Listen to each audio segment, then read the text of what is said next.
Hey guys, how are you all? Welcome back to my channel. Today we will see what if Naruto is back and hiding a secret from him. Itachi. If you enjoy then please like, share and do comments. Naruto. The bright blonde had been blindsided but had given what Itachi wanted. He gave him the divorce without telling him something. But he figured the other didn't want anything to do with him. This in itself was true. Itachi had packed his things and moved out their house, but Naruto had done the same. He packed all his things knowing he couldn't live off of Itachi. The older Raven had said he would pay Naruto spousal support, but the blonde didn't agree to it and just granted him the divorce, leaving everything to the Raven. When the headlines got a hold of the news, Naruto didn't pay attention. He left after all to do what he needed to. He left and followed his friends to America. Well, actually they all traveled. They couldn't help it. After the divorce, Naruto knew it was time to heal, and what better event would do than to explore the world. Naruto, Kiba, Sai, Gaara and Sasuke had been with him with his travels. Shikamaru wanted to go but he was too lazy to do so. But either way it was the best 5 years of Naruto's life. Though, there had been a surprise during it. Naruto had turned out to be pregnant. It was a shock of a lifetime. It was all too obvious who was the father, and Sasuke had decided he would help raise the baby. After all, family is family, and even if he hated his bastard brother for leaving the blonde, he wasn't going to take it out on their baby. Well, Naruto's, since he was the one giving birth. Which was really difficult. But either way the baby was born and Naruto had named him Cho. It was the only thing he could come up with. For he had seen a butterfly and then proclaimed that would be his baby's name. Everyone had been amused at the name, but it suits the little boy who was 4 years old. He went with them where they traveled, and the boy saw many things and enjoyed various foods. At first Sasuke wanted to return back home so they could rest, but Naruto refused. Eventually that turned out to be the best, for Cho was an amazing baby boy. He had Naruto's blonde hair, but he had Itachi's eyes. Cho was like Naruto in plenty of ways, and it was amazing how the boy lightened Naruto's day. He never liked being far apart from Cho, though some of the traits of Naruto rubbed off of Cho, which Sasuke grudgingly had to admit. The little boy was energetic, pulled pranks, and he was stubborn as hell.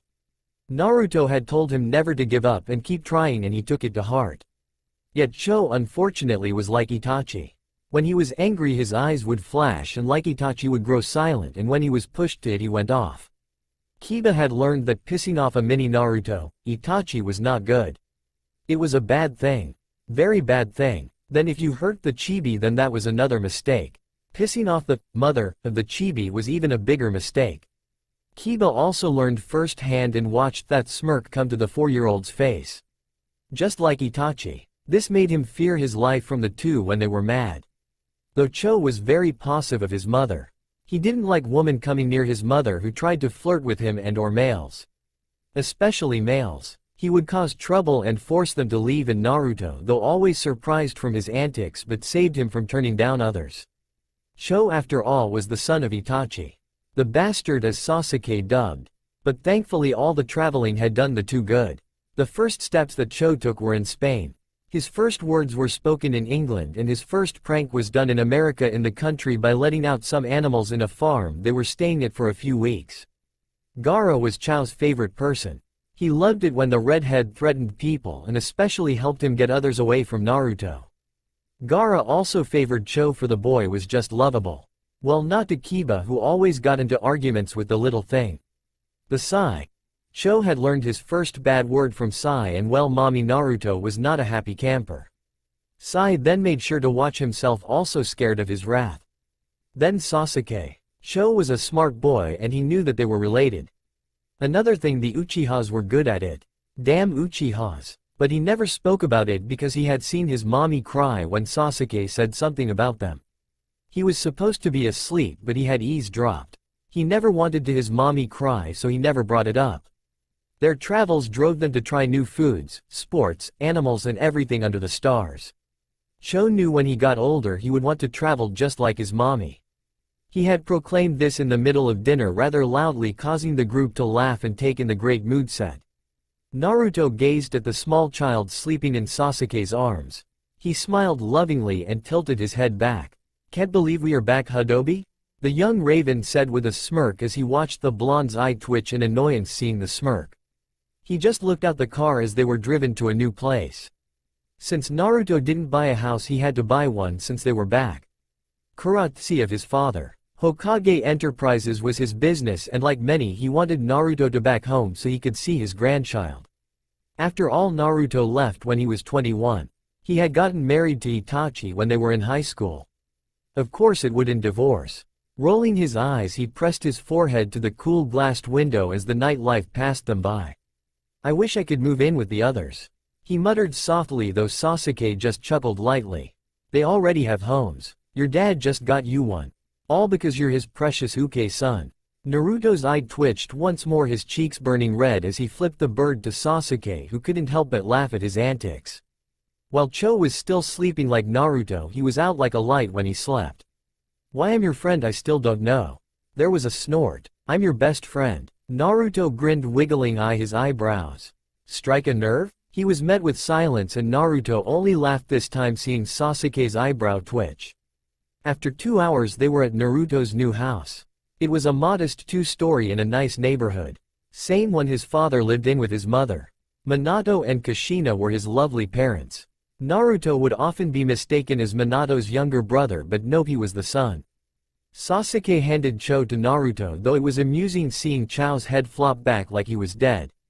The only thing that showed he wasn't was his soft snoring and the drool coming out of his mouth. Soon though the three entered the house with Sasuke helping with their bags. Naruto had wandered upstairs, finding a room that looked to Cho's that, and his father had taken it upon himself to print Cho's name on the door. With a damn crayon. Naruto shook his head, smiling at his father's antics. Things never change. Moving, he placed his son down and tucked him in. After that he went back down and saw Sasuke also looking around. Not bad. I guess you're going to work for your dad then? Naruto nodded slightly, moving and sitting on the couch. Sasuke right next to him. I know it's going to be hard adjusting to working. But don't forget that Kiba, Sai and Gaara are also starting there. Which Naruto could only smile at. For 5 years Naruto had to take the role of being a parent, and it did do some good. He was calm when he needed to be. He was able to control his emotions a lot better, though while he was pregnant, that was a different story. I'm more excited for everyone to meet Cho. You know how he is. Naruto said, laughing, his smile once more returning to his lips, and Sasuke took that as a good sign. Minato is going to have a field day with him. The young raven said, grinning lightly as both the blonde and him laughed, knowing it was true. But there was something that Sasuke needed to talk to Naruto about, and the blonde knew it. What about him? Last time he brought it up, Naruto had started crying, but now there was no avoiding it. Naruto sighed, looking out the living room window. I don't want him to know about Cho. He left me, though I forgive him. He has no right to see Cho. He was being selfish, he knew that, but Naruto was scared Itachi would try to take Cho away from him. Sasuke knew this, but wouldn't put it past Itachi to try something like that. You know, once the media finds out you're back, he will probably find out. He said softly, and Naruto nodded grimly. Naruto Namikaze wasn't just some male that was a nobody. Nope. His father Minato Namikaze was a good businessman that could rival the Uchiha business, and his mother Kushina Namikaze was one of greatest singers, and when the two met at a charity event it was love at first sight, and then Naruto was born. Naruto had also inherited a few things. He was smart, that was one, and he also had an amazing voice that could rival his mother's. Naruto was well known, and he was also known as Itachi's ex-husband. That one would always be known. When Minato found out about the divorce, all hell broke loose. He had stormed around the office screaming profanities and threats to kill Itachi. It took a few hours to get him to calm down, but his mood had instantly brightened after Naruto left, telling him he was pregnant. He wanted Naruto to come home, but he refused, much like he refused to follow Sasuke's advice. But Naruto sent him pictures and small videos here and there. His first steps and words and various pranks. Minato and Kushina were in Cho's life despite the distance. I'll prepare for that. I'm not going to be scared of Itachi for the rest of my life. I refuse to be. Naruto stated, making Sasuke nodded lightly. Do you want to do what we discussed? Naruto looked down at his lap. He knew it was a risk. But he nodded. Sasuke nodded. We can talk to Cho tomorrow in the morning. I'll see you guys then. Sasuke left and Naruto sighed, moving to his room. though he figured it was his room since it was well decorated and painted. He just chuckled knowing tomorrow was going to be hectic. Oh my freaking. Naruto groaned as Cho ran around the house not wanting to take a bath. Sasuke only watched amused as hell. They had gotten everything in order that morning, Sasuke coming over making sure that the agreement was set, and he also wanted to help. After all, he was Cho's father. They had explained to Cho that he had to call him dad in public, but when they were alone he could go back to being Uncle Sasu. Much to Sasuke's displeasure being called Sasu. Better than Uncle Bastard, which was what Cho called him when he had started to talk. It was the funniest thing, and even Gaara had to laugh. Sasuke had accused Naruto and it was all just a funny. When Cho questioned it, Sasuke had grabbed him and simply told him that if his actual father found out about him that he would take him away from his mommy. In an instant Cho began to cry and Naruto had hit Sasuke on the head. Naruto had explained it better and Cho only agreed. But now everything was back to normal. They were supposed to be meeting Minato in an hour, but Cho refused to get in the damn bathtub. Naruto had ran after him and cornered him at the end of the hallway. Soon Cho's whines and cries were heard and Sasuke laughed at the boy's cries for help. "Don't dare bite me, Cho." Sasuke laughed once more at Naruto's loud yell. It was always something with them. Never a boring moment in his life ever since they met in middle school. Now he was glad he met him. Soon, almost 20 minutes later, Cho came down dressed in black shorts and bright orange shirt. He picked up Naruto's tradition of wearing the ridicule's orange shirts. His wild hair matched Naruto's, but his eyes sparkled with anger like Itachi, though as soon as Naruto came down with his stuffed animal he squealed happily and once more returned to being happy. Sasuke was always amazed the simplicity of Cho. Complicated but simple, that reminded him of Naruto and Itachi. Inwardly sighing, he looked at mother and son. Naruto was dressed in loose jeans and a white shirt. He didn't like getting dressed up. That was also something he learned when traveling. Dress to be comfortable. "Are you finally ready?" Sasuke asked amused as Naruto nodded, picking up the happy Cho. "Now remember, Cho, who am I?" Sasuke asked the smaller boy, who looked to Sasuke with a grin. "You're my daddy. No one round your uncle again," he said, proud of himself for remembering. Sasuke nodded before giving him a lollipop that he had for the boy he had gotten from his stash at his own home. Though soon he would be moving in with Naruto if they wanted to continue this lie. Soon the three were off in Sasuke's car to see Naruto's father. But as they came closer they were not surprised to see reporters already there. Cho looked out the window being a curious one and his eyes went wide seeing a lot of people. Naruto and Sasuke placed on their sunglasses as they parked getting out of the car. Soon as the two stepped out there flashes of lights. But Naruto ignored them as he opened the back door and helped Cho out, who was still holding his stuffed animal. Soon as they saw the boy they all froze. Cho blinked looking at them and quickly held his arms out to Naruto wanting to be held. Naruto swapped him up quickly and in no time there were shouts of who the boy was. Sasuke had tried to hold them back and security from the building had came out to help them in. When the three were in, the two adults breathed out in relief while Cho was set down now that he felt comfortable. So many dang people. Sasuke caught himself in mid-bad word. Naruto shot him a glare before chuckling, glad he caught himself. Cho though had hid behind Sasuke's leg as the three walked to the elevators. "How long you think before that gets printed?" Naruto asked with a soft chuckle. "Not long. They had friggin' camera crews there." Sasuke rolled his eyes, taking his sunglasses off, and so did Naruto. The two shook their heads while Cho climbed onto the back of Sasuke and held onto him. "You're a monkey." Sasuke teased the small child, who giggled happily. "You're a Cho."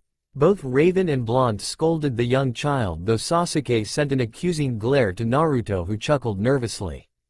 After 10 minutes they were now in Minato office with the grown man on the floor wrestling with Cho. Naruto's eye twitched from both his father and son playing like that. Sasuke was amused and it showed on his face. "Dad, he is only 4 years old. With freakish strength," Minato added with a grin before standing up and scooping up Cho in his arms. "He studied in fighting for almost 4 years, Dad. All different types. Of course he is strong," Naruto stated, sighing. "Is he going to continue?"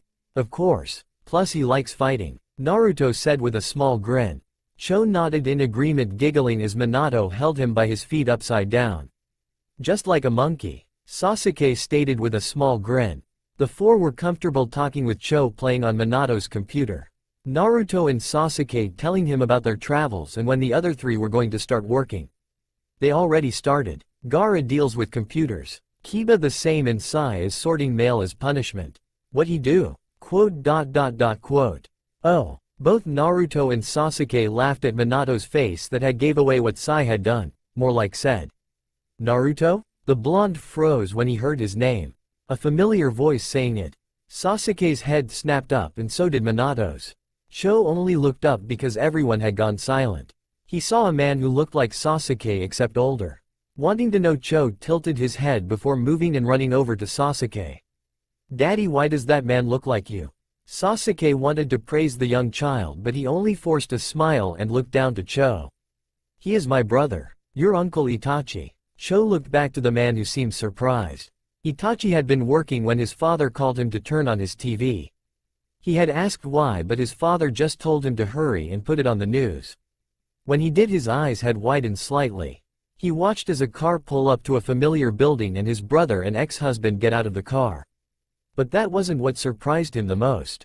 What surprised was what Naruto helped out of the car. More like who? Now you see what I'm talking about. He heard his father's voice say on the phone. He seemed a little angry. Sasuke contacted me last night and it seems him and Naruto had a child together. Did you know that he could get pregnant? His father asked, now sounding almost like he was shouting. Itachi was now even more in shock. He never knew that. He wanted children and he had expressed to Naruto when they got married. They had planned to adopt but it would take years and Itachi didn't want to wait. He had planned it. Once he left Naruto he would marry some woman to start a family. But that didn't go as planned. As soon as he left Naruto everything broke loose. His father was enraged when he found out that Naruto was no longer his son-in-law. His mother had cursed him to high heavens. By the time Itachi went to see Naruto to fix things, he was gone. Along with a few of his friends and Sasuke. No one would tell him where he had gone. He had searched for 2 years but nothing came. Naruto had simply left. But now here he was on the TV with a child. A child that didn't belong to him but Sasuke. To say he was feeling something was an understatement. He felt angry, he felt betrayed and most of all jealousy. But he had hung up on his father and soon he was in his car and to the all-too-familiar building. He found himself practically running to the elevator, his whole body rigid. He hadn't seen the other in 5 years. 5 long years. Did he still hate him? Did Naruto really move on and onto Sasuke? He must have, right? They had a child. When he got to the Minato's door he opened and he saw Naruto sitting there with Sasuke and Minato across from them.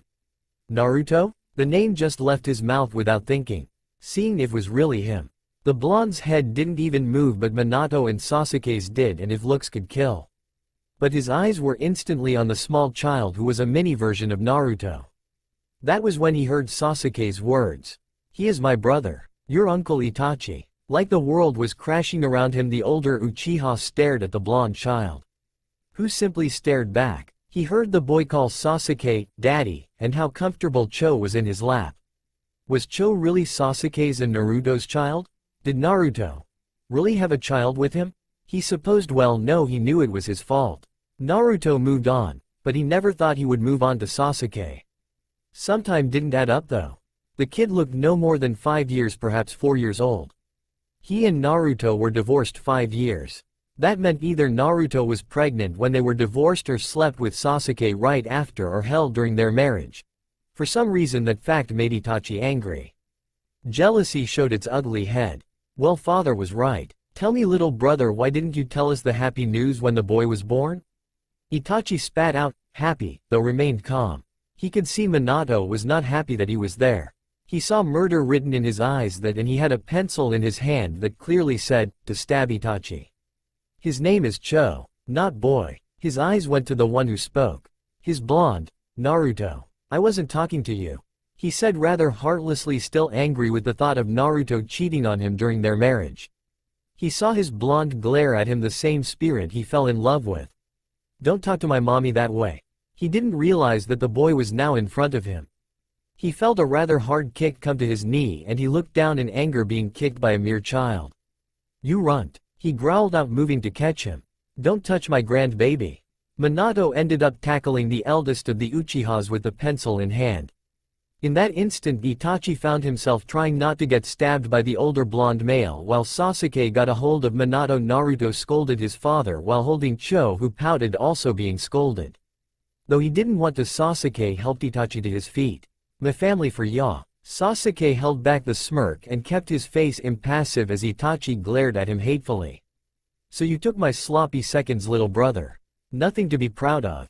You probably shouldn't have said that," Sasuke said, a grin coming to his face. Itachi felt two pair of angry eyes on him and he looked up to see the blazing anger in Naruto's and the other Minato. While Cho was confused. In minutes Naruto had handed Cho to Sasuke, who stepped back from Naruto and watched as the blonde began to practically abuse Itachi. Who knew that Naruto was strong despite how he looked? Itachi was trying to block the blows, though Naruto had managed to punch his gut a few times. "I am no one seconds, you ba jerk." He heard Naruto catch himself in mid-word, taking in account of Cho, who was cheering for his mommy. Again, this was the same Naruto he fell in love with in high school. And what hurt even more was that even after 5 years he was still in love with him. Though it was selfish to divorce him for a woman to bear his children, he wanted him back. Which was why he spent 2 years of his life searching for him. But it led to nowhere. But now here he was, with his brother. "I believe you overstayed your welcome, big brother. We will be at father's house tonight for dinner.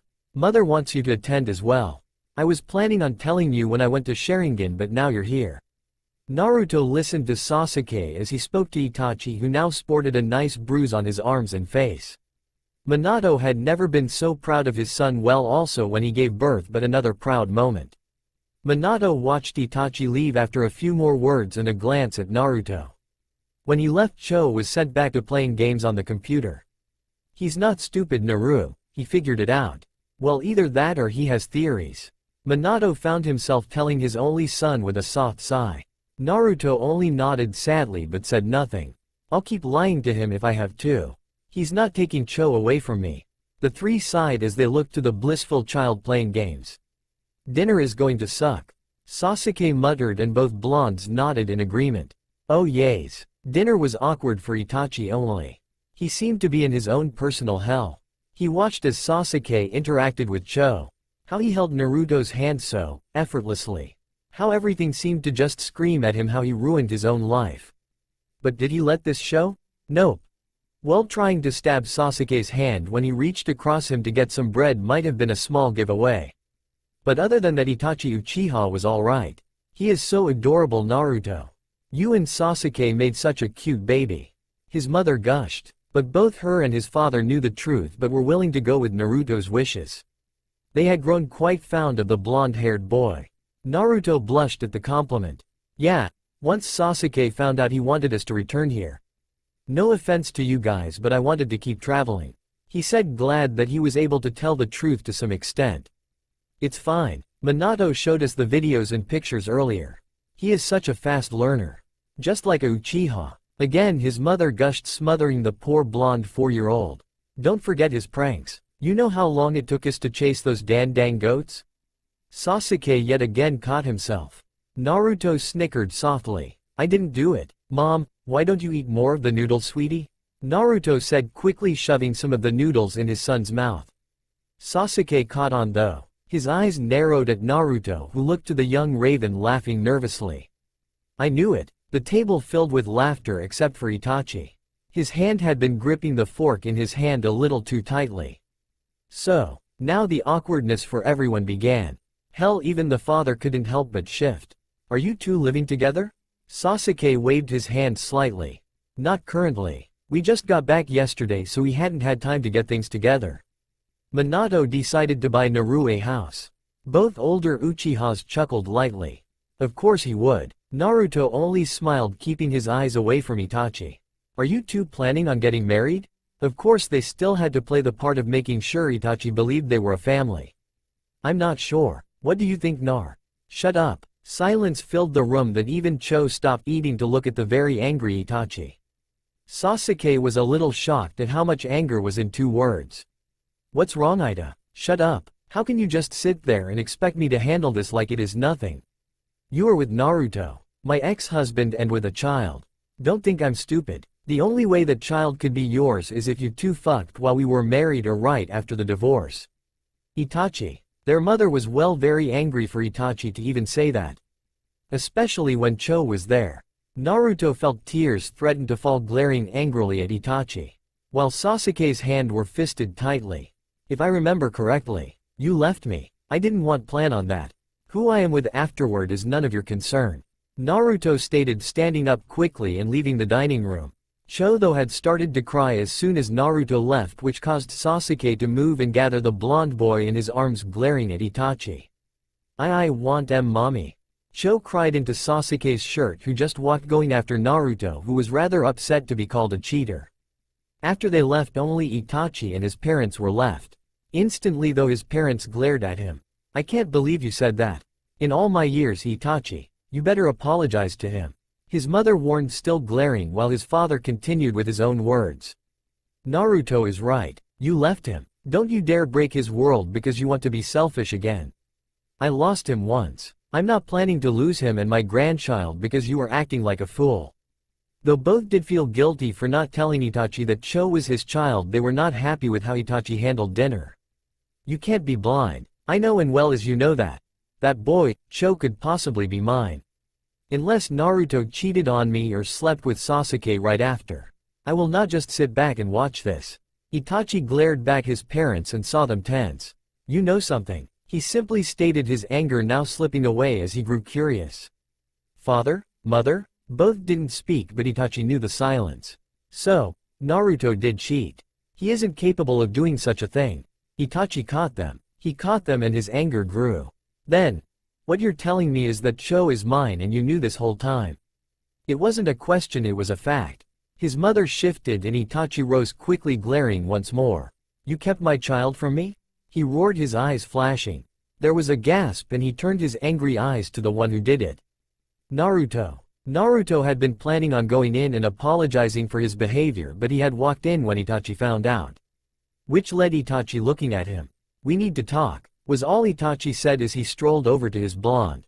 Both Uchihas at the table looking at Naruto with regret of being found. Naruto gave them a small smile, a sad one at that.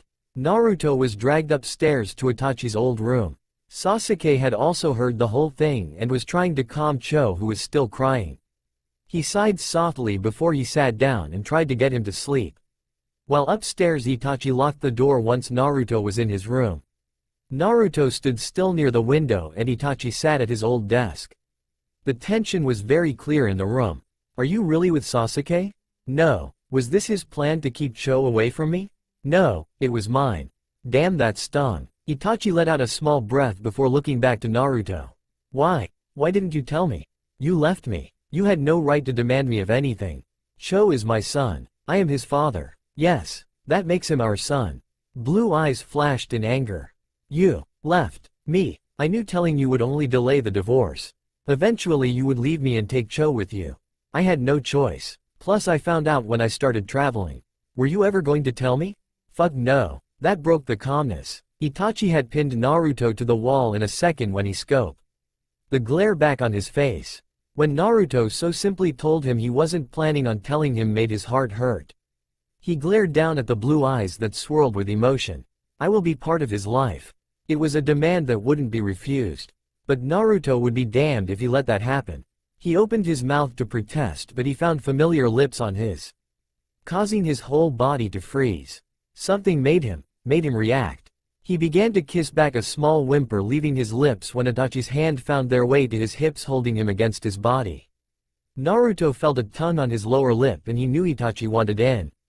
Naruto didn't want to grant him anything, but the next thing he knew he was moaning out softly from the feel of Itachi's tongue. His back still against the wall, Itachi broke the kiss only to lower his lips to his flesh. The nape of his neck as Itachi began to pull at his shirt. Naruto's eyes snapped open before he pushed the raven away from him quickly, his skin heated from that.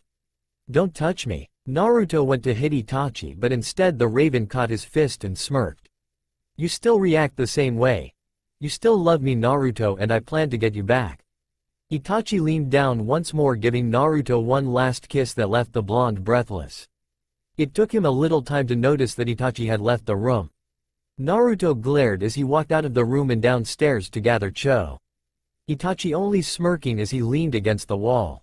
Sasuke, come on, we are leaving, Naruto muttered as he took the blonde child away from the younger Raven, who nodded. Their mother and father now also standing with them in the living room, giving them quick hugs and verbal apologies to Naruto, who just nodded. Well, like before, I can babysit Cho when you're working, Naruto. It really isn't a problem. Naruto could only nod and smile, his mood brightening slightly. Thank you. I know Cho wants to get to know his other grandparents as well. Dad decided to act like Cho and wrestle with him. In the middle of his office. Naruto muttered, causing them to chuckle. Well, don't worry. He will be plenty happy here. Another quick hug and the three were off, Itachi following them. I will be seeing you, Naruto. He stated simply, and his blonde glared at him. While Sasuke glared as well. Cho was blissfully asleep in Naruto's arm. I will also be seeing him. I have right to my son. He only chuckled when Naruto flipped him the bird. When they got inside the car, Naruto grumbled. I really dislike him. Sasuke could only nod and agree. I think our lives just got really complicated. Naruto, you finally started? The blonde blinked, looking up before his face lit up seeing Gaara. Well, I had to have some time to get settled at my place, of course. Naruto said, grinning at the redhead, who was dressed in plain black slacks and red shirt matching his hair with a white tie that had been carelessly put on. Naruto rolled his eyes at his attire, though had to admit he did look good. Though he saw the look Gaara gave him and made him laugh before hugging him lightly, and the redhead, who was slightly taller, patted his head. Kiba and Sai wanted to know if wanted to go to lunch with us. We are meeting up with Shika and Neji. A few others, I assume. The redhead cutting straight to the point, and Naruto nodded, excitingly glad to get out of the office. His dad had stuck him to meet with clients, and most of them had annoyed him to no end. He was a people person, was his dead excuse. Which was true. Gaara would scare them and Kiba would probably get into an argument with them. While Sai was more likely to get a UAL harassment suit against him, or he would be his honest self and insult them.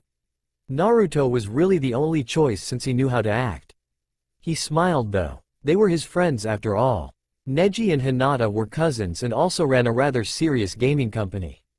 Byakugan Inc. They made the best games and often asked Naruto to try them out. It was amazing. Shikamaru worked for Itachi by gather information and other crap. He had been placed in a position like Naruto, but they quickly found out Shikamaru was a lazy genius. So setting him with clients weren't in their best interest. Choji was an amazing cook and owned well-known restaurants all over the world. Though he worked in the city with them alongside with his dad, who happened to eat the food at times. Haku was his friend, who at first thought he was a woman, with him being overly pretty. But Noki was a man who was married to some guy named Zabuza. He had seen how nice the older male was to Haku despite how mean he looked. Both of them ran a lawyer thing firm. Naruto forget what it was called officially, but the name was called Mist something. But there were more people, of course. Like Sakura, who wasn't that successful and worked at a flower shop which Ino owned. Ino had a passion for flowers and had opened up a floral place. She had hired Sakura out of pity since the pink-haired banshee was not too friendly and no one would give her a job. Not even Choji. Minato had screamed in fear at the idea of having the evil banshee in his office. Itachi just glared and said no. Neji tried to be nice, but she had almost ruined a meeting and so couldn't take the chance. Zabuza threatened her. Really, the only place she could go to was Ino. Itachi's friends, the ones Naruto met, were pretty nice. They ran another firm called the Akatsuki. They were Itachi's personal lawyers, well more like the company's personal lawyers. Deidara, who Naruto mistaken for a girl because of his long hair. Hidan, who was rather open about cussing and was angered easily. Kisame, who was odd-looking. He reminded Naruto of a shark, and when he pointed that out everyone laughed and Kisame was embarrassed and quickly did Naruto say he was sorry. Nagato was a shy person, though when he was mad, people were not safe. Naruto had ran away a few times. Sasori was a quiet one and he had a fascination of puppets. He often expressed his love for puppets to Naruto, who found it a little disturbing when he asked if Naruto could be his puppet. Sasori also reminded him of Gaara. Then Yahiko, who was the most loud-spoken one like Naruto, and it was good thing to have him around. But overall there are a lot more people in the firm, but Naruto didn't remember. They had remained friends despite the divorce. After all, Naruto did change their views on life and it was like a new window, and so they also favored the blonde but of course stayed friends with Itachi.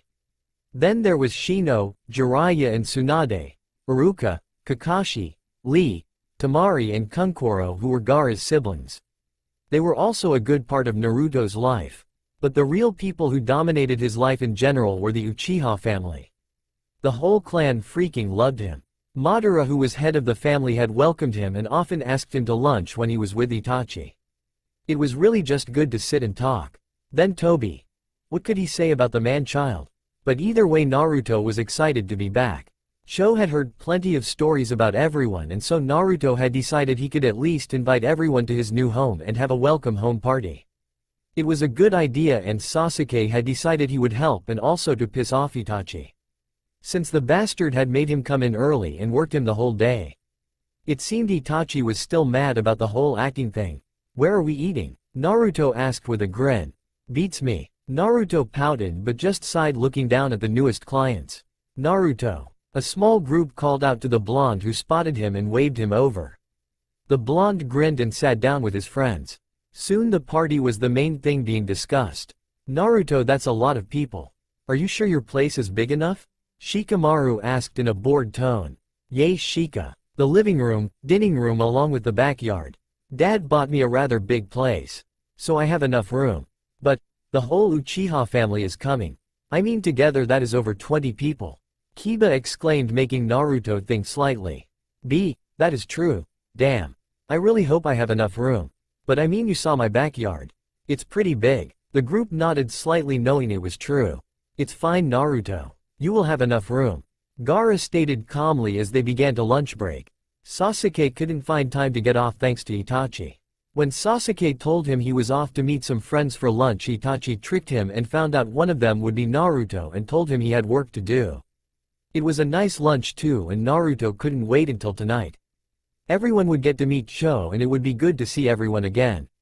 While getting back to work was rather eventful.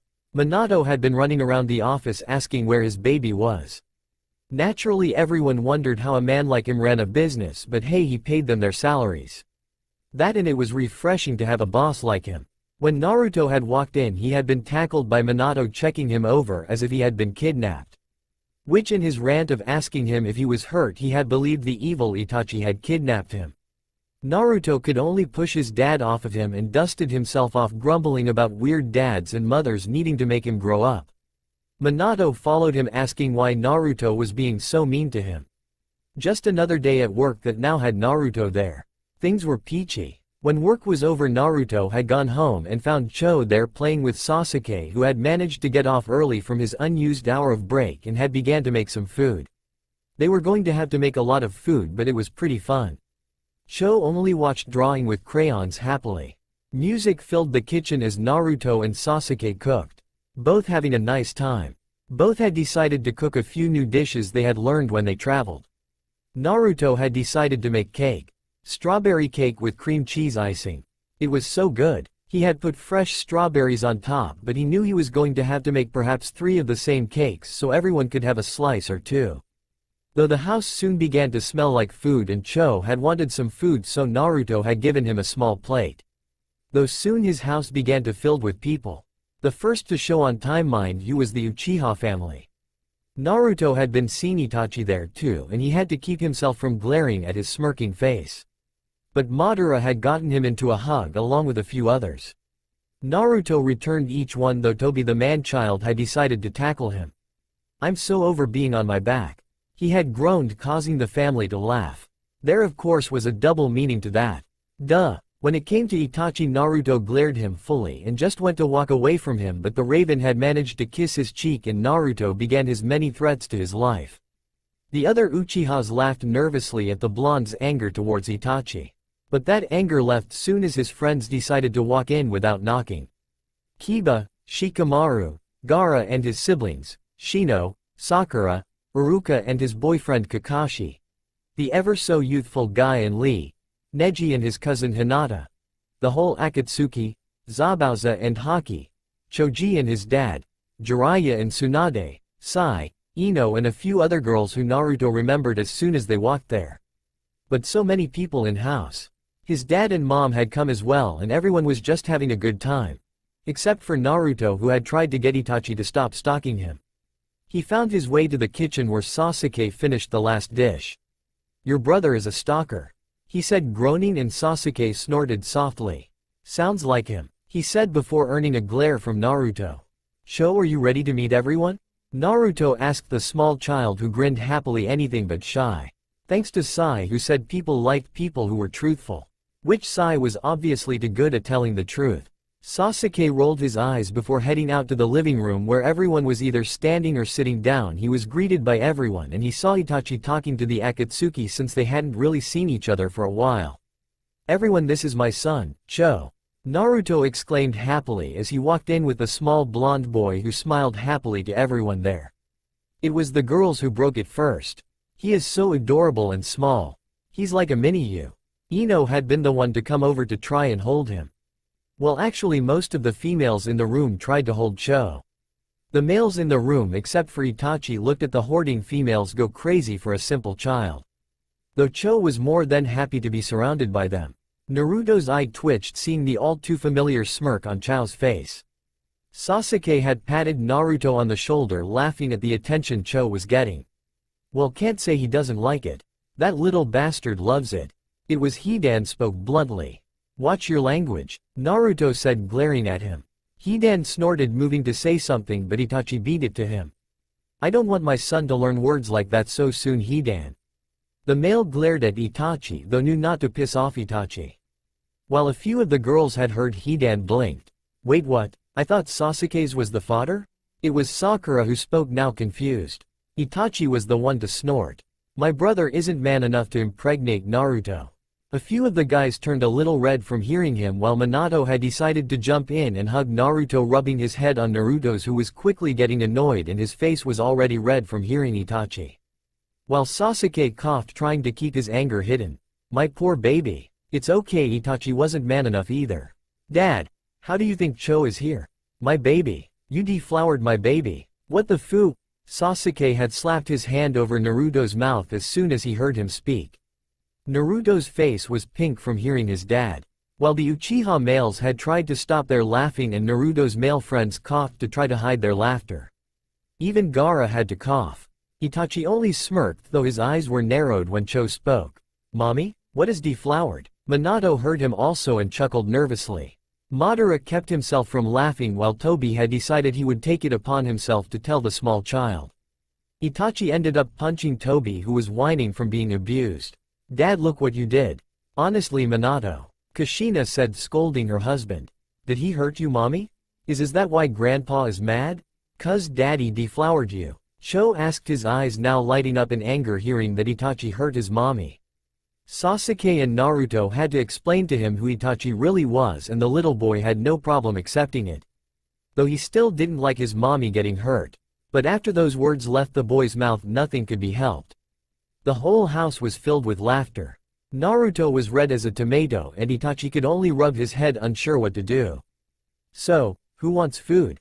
Naruto said, trying to keep his dignity intact, but it was officially crushed.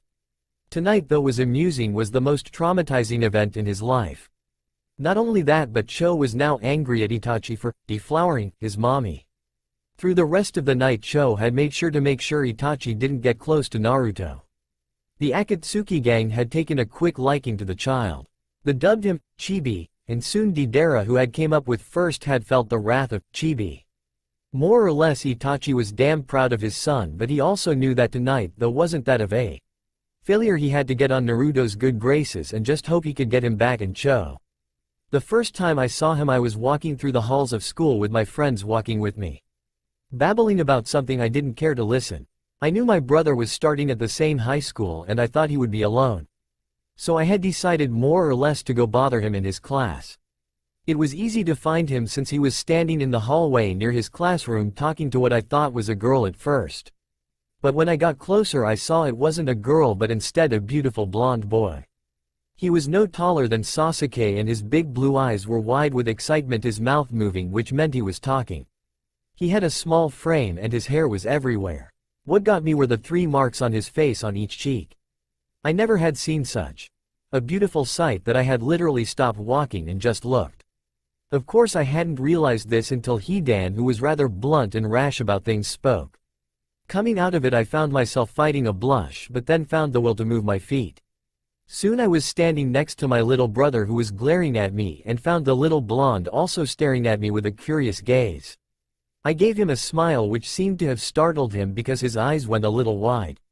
I never had seen such a cute blush on anyone before. From there on I had a new goal. To make the blonde blush, only for me. Sasuke, who was glaring at me, had asked me rudely on what I wanted. Despite his attitude I did love him.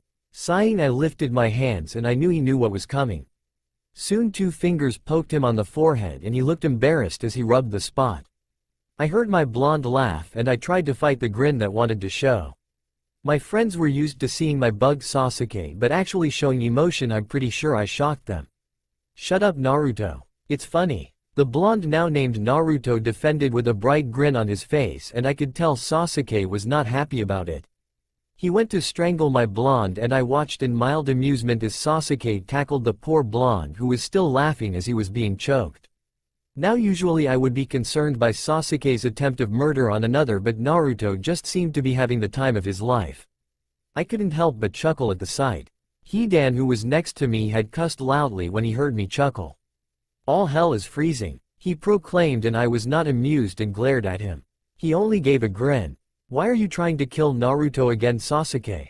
I heard a voice who seemed bored and I turned to now see a group I had not seen before.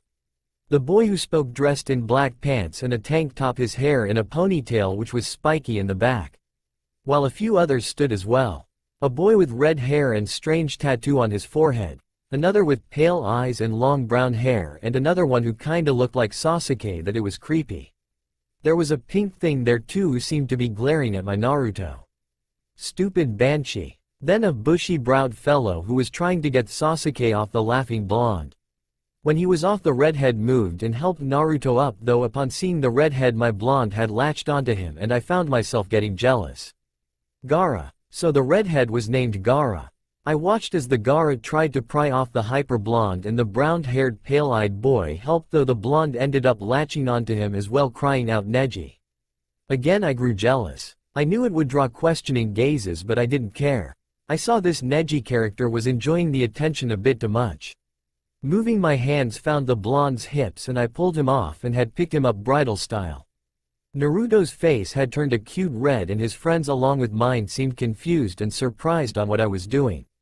While my little brother was not too happy, I was holding his best friend.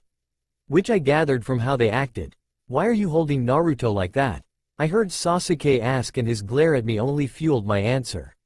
He's mine. That got a surprise cry from the blonde and that sounded so amazing. I looked down at the now angry and embarrassed blonde who was glaring at me. I only smirked and I saw his face heat up again. You're mine. I simply stated yet again at him, and the next thing I knew the small blonde had slapped me and he stormed off to his room. His friends had gaped at me, well, not Gaara. While my friends, those bastards, were laughing since I was standing there hold my cheek slightly surprised that I was slapped. Yet I wasn't angry. Sasuke went after Naruto while the creepy-looking boy that looked like Sasuke stayed behind. Chibi Naru, he stated, and I looked at him slightly annoyed, though questioned him. If you call him that, then that will get a rise out of him. Chibi Naru. Plus it's funny. Kisame had found it appropriate and Sai and he became friends pretty fast. That and both of them were weird. But Sai was odd. He spoke his mind and I found myself in the middle of him and an angry person quiet often. Why I decided to help him was beyond me. Then again, that angry person was mostly Naruto. So I didn't mind too much. To say the least, the school year was never boring. I bothered Naruto every day and made him blush whenever I could. Openly flirting with him and claiming him over and over again whenever another male or female became interested in him. I liked when I was able to wrap my arms around his small waist. His reaction at first was to always slap me and storm off. Which I admit after 2 weeks I was immune to being slapped. But after that he had started to lean in and just stay in my arms. I had loved it each moment. I would steal kisses from him when he wasn't paying attention and those would always get a reaction. No matter how much I hold him or bug him, the reactions of the kisses were always sweet. He would start stuttering and his face would start growing red and he would glare at me so cutely. I just couldn't help myself around him. When I was around Naruto, I was just happy. I wanted to be with him. So when he came over with Sasuke, I once more claimed him in front of my parents and my poor Naruto promptly fainted. My parents. Well, my mother had rushed over to the younger boy scolding me about making him faint. My brother was trying to wake him up. My father had only patted my shoulder chuckling at my bluntness. Yes, I told my whole family that I preferred men any day than women and they were okay with it. When Naruto woke up he had panicked when he didn't remember where he was. When he saw me I could only smirk as he started yelling at me for claiming him again. You can't stop me. I get what I want and what I want is you. Naruto's face went bright and I saw my mother cover her mouth to stop her laughter. Sasuke coughed slightly and my father only smirked. Then my blonde went into a rant on how the Uchiha males were too possessive. Which Sasuke and father spoke. Of course. He groaned and I just watched with an amused feeling. After that everything seemed to fall in place. I officially asked out Naruto out on a date and he reluctantly agreed. All I could do is grin. Granted, I already told him he was mine, but I guess I wanted him to fully accept me and also get in his pretty head that he was mine and mine alone. While I was his and his alone as well. Though he didn't know the last part until he agreed to be my boyfriend. The first date led to several others. Each one amazing then last. We talked for hours on the phone and that was when I first learned Naruto's father, Minato, was a crazy old man. He had gotten the phone from Naruto when we had been talking and yelled at me and promptly hanged up on me. "You're turning my baby against me," was what he had yelled. I was completely confused and in no time Naruto had called back and apologized. He doesn't like that I don't spend time with him anymore. Mom just got to him and he's in timeout. How old is the man? I know, don't get me started. We both shared a laugh and again it was just amazing how he made me feel. Our relationship was the best out of everyone I had in my life. He made me smile and at times make me blush. Only because he had a habit on moving too much when he sat on my lap. Not that I minded. He was so beautiful and he was mine. He had told me that I was his first kiss and I did feel bad for a while because I hadn't known that when I first kissed him when school started, but he said it didn't matter. Well, it did, but he was glad it was me. When it came to waking up I wanted him to be there. I wanted to wake up to the sight of my Naruto next to me. I wanted a life with him. I couldn't help it. I was in love with Naruto and he had no idea. We dated for a full year. The first he came he was mine and the second year, well, I asked him to marry me during the summer.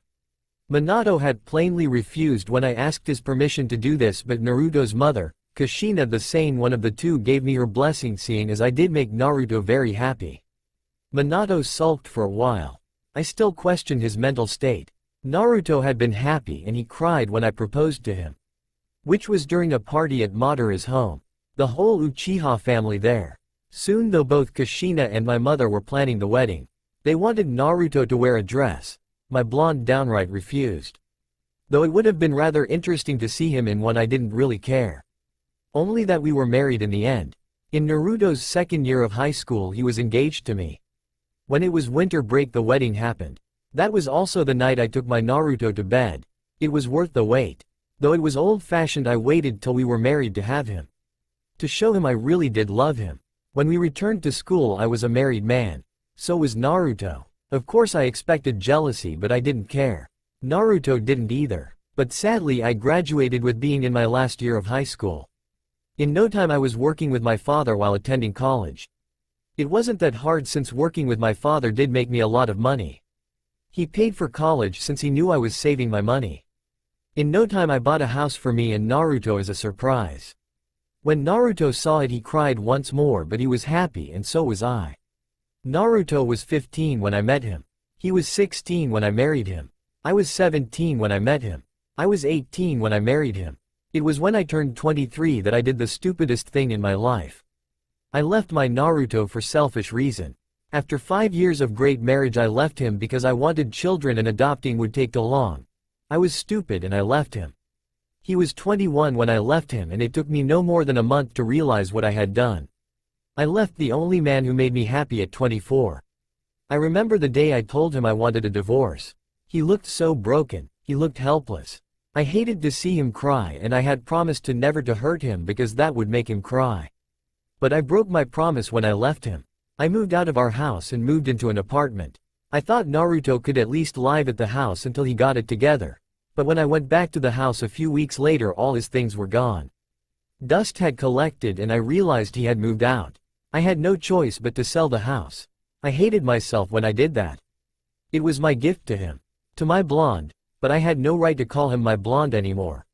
When I told my father and mother, they were disappointed in me and I had to admit I was disappointed in myself, but I didn't admit it to them. It was then that I was determined to get him back. Without him my days were duller. Without his smile my heart didn't flutter. When I woke up in a bed alone, that was a pain in my body that I couldn't get rid of. I was still in love with Naruto and my biggest mistake was leaving him. 2 years I searched for him, but the only found that he went to travel. Him along with a few friends that included my brother had decided to go all over place. I ended up at a dead end and so I had to consume myself in work. I didn't go out with anyone. I refused to. There was only one person I wanted and I was the dumbass who let him go. Even my friends who are now the Akatsuki had demanded me to produce their favorite blonde. But I couldn't, and though I knew they were angry with me, they told me sooner or later he would show up again. True to their word, 3 years later he was back. With Cho. To say I was shocked when I saw him. For 4 years I had a child who Naruto raised on his own with the help of his friends, and I wasn't there for him. Karma must have loved to get me back. The reason I divorced him was because of children and he was back with one.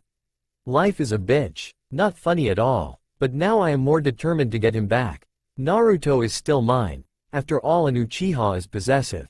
Which brings me to this particular ordeal.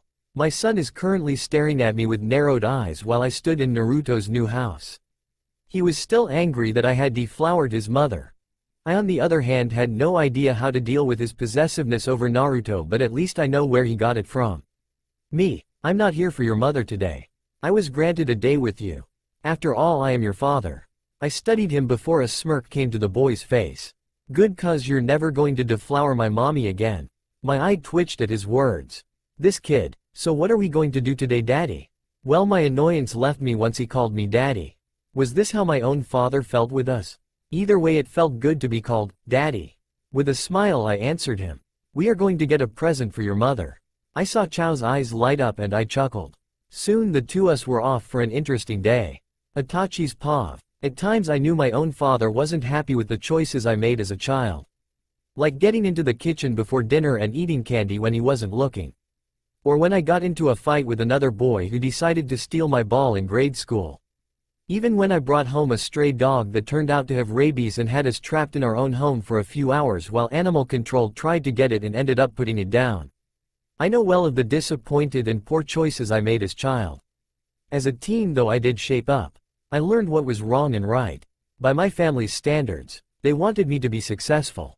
I was indeed. I studied. I aced my tests and exams and even got a full scholarship to a nice college all before my senior year. Of course that was when I met my beautiful Naruto. Now I'm watching my son help someone pick up their fallen items out as if he was programmed to help. It was pretty amazing to see my son do this. A proud moment for a father indeed. The simple happy smile that came to his lips reminded me of Naruto. How he talked easily with the older generation made me realize that Naruto had taught him manners, and it was apparent that both Cho and Naruto were naturals. They were easy to talk to and everyone got along with them. He could already tell Cho would be a heartbreaker for either both men and women. Now if Cho had been a little girl, he would have a big, giant problem with boys and girls coming and try to date his little girl, but Cho was a boy. Double standards did suck at times. But back to the point. It was that my son did take after Naruto. But at other times he did take after me. Like the smirk and when he would act like a small mini bastard. He knew how exactly to piss off people and he was pretty damn smart and clever. Little punk. When he was done helping, the older woman smiled to him and gave him a piece of candy. She completed me on he had such a well-mannered boy, and all I could do was nod and wish the older woman a good day. Mommy always said that it only takes someone to do one nice thing to make someone else happy. Cho said, smiling while eating the candy happily. I couldn't stop the smile that came to my face. Of course Naruto would say that. Damn, I really do miss him. What did your mother teach you? I wanted to know. I had full faith that Naruto worked hard to raise Cho right. I wouldn't see it any other way. So I listened as we walked around the outlet mall. It was rather big, so we had a few stores to see to pick out a gift for Naruto. Well, the being nice goes a long way. To smile even when you're sad because someone could be falling in love with your smile. Never start a fight. It takes someone small to start a fight, it takes someone bigger to walk away from it. Cho gleefully told me while I held his hand so he wouldn't get separated. But he said there was an exception. A fight is only worth fighting if you want to keep something worth saving. He said, smiling now, and I couldn't help but be interested. Where did your mother get that? I had to ask. He got into a big fight with Uncle Sasu. Uncle Sasu did something and mommy wasn't happy at all. They ended up fighting and they started to hit each other really hard. Cho huffed softly and I started to feel a little angry. Sasuke was really stupid enough to hit Naruto? That idiot. But it was weird. After they stopped, mommy started laughing and so did Uncle Sasu. They weren't mad anymore. That's why mommy said fight for what's worth it. Again a smile came to my face. Naruto was a natural mother. Did you go to school? I wanted to know all about what I could about my son and what he and Naruto had done for the 5 years he disappeared. Cho, like Naruto, was a talker indeed. He spoke about everything he did. What he found really cool, and what he learned. Even fighting styles. He made various friends in different lands. He spoke a lot of languages though still needed to practice them so he could be fluent. I was very impressed and proud of how much Naruto accomplished with Cho and made me feel like a complete douchebag. Even more so than when I left him. But I had time to fix things. I had to fix them because I wasn't going to lose my blonde again, and especially not my son. I wanted Naruto back and Cho to be in my life. I know I was stupid and I know Naruto will probably not trust me for a long time, but it was worth it to try. I loved him and always would. Naruto Pav. Freaking hell. I can't believe I fell asleep. I was so worried about keeping Itachi waiting that once he and Cho left I fell asleep on the couch. Groaning, I had to prepare lunch. People were coming over to just hang out. It was my day off and I found it a little harder to get used to being settled in one place. For the others it was easy, but for me it wasn't. I sighed and cleaned up the place. Cho had a lot of damn toys. He had China dolls, they were a gift. He had plastic horses from America. Stuffed animals from all over the place. Building blocks that Dad got him, and God knows what else he had in his toy chest. Though the China dolls were placed carefully on the wall since they were breakable. Muttering, I kept picking up his clothes from his room and just shook my head. He also was having a hard time adjusting to being settled in one place. After cleaning, I went to the kitchen and began to cook.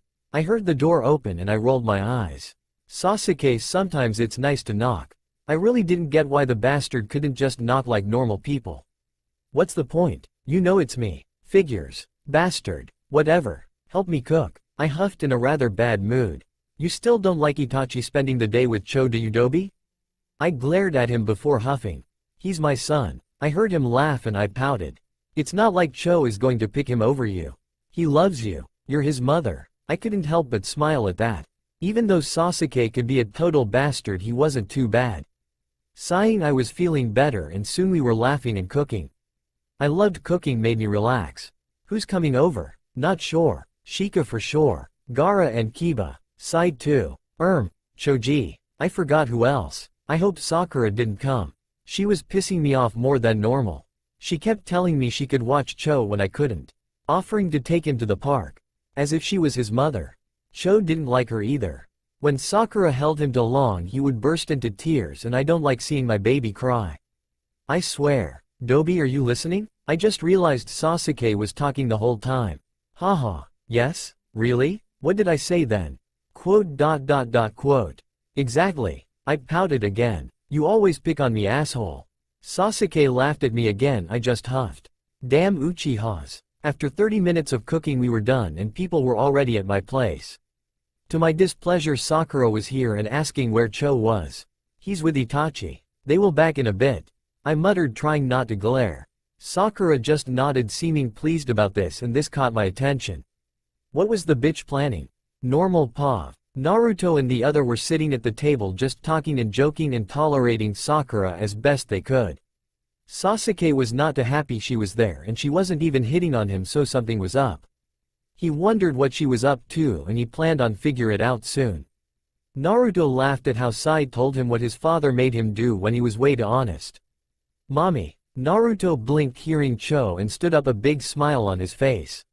He moved to hug Cho, but instead Sakura came and hugged him. Naruto's face soon twisted into anger.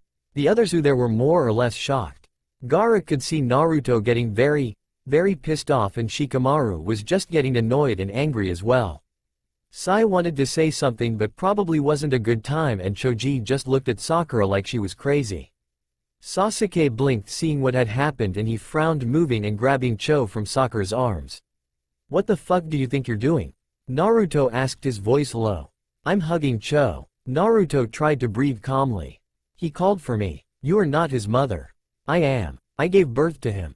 Naruto was now being held back by the one and only Itachi, who had also seen what happened. Sakura just crossed her arms over her chest, rolling her eyes. He needs an actual mother figure. You're a guy and will probably screw him up when he's older. Sakura stated this like it was the obvious thing in the world. That's why I was thinking. Itachi could marry me. Once he takes Cho from you, we can actually be a family and raise Cho in a normal family. It would be amazing, Itachi.